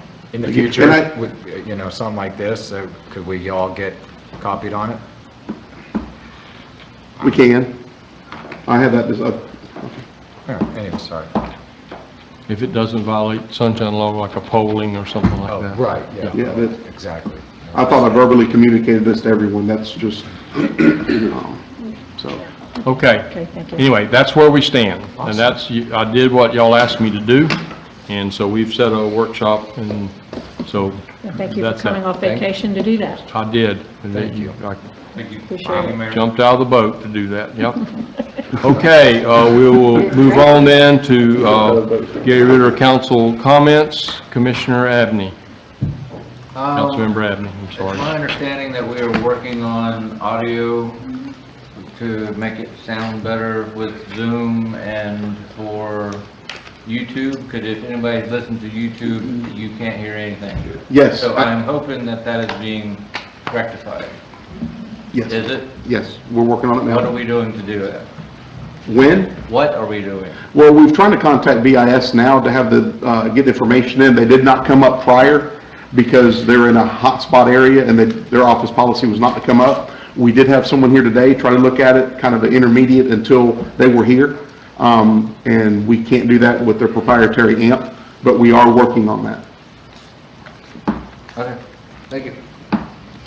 At all? Okay, Councilmember Gerald.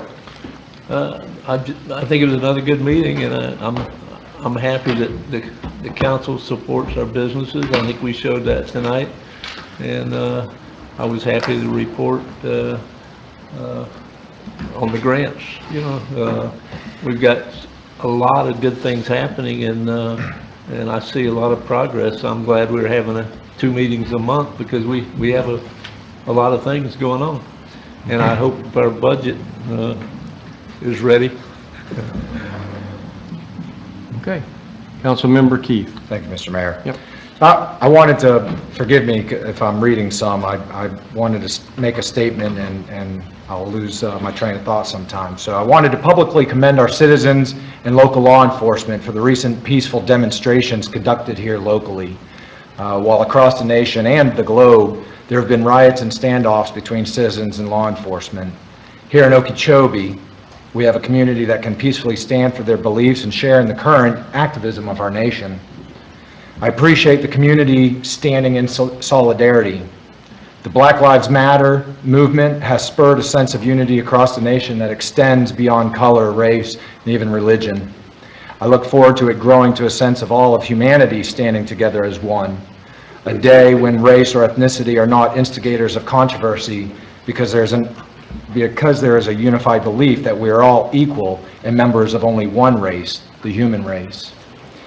And to promote a community sense of inclusivity, I wanted to highlight another community that has been mistreated, oppressed, and even attacked, the LGBTQ community. I'm sad that we have not announced publicly yet that June is actually Pride Month. Many municipalities across the state and nation issue proclamations declaring June as Pride Month. This simple act speaks volumes to those in the community, as it shows that they are recognized, accepted, and included. June 2020 actually marks the 50th anniversary of annual LGBTQ plus Pride traditions. The very first march was in New York City.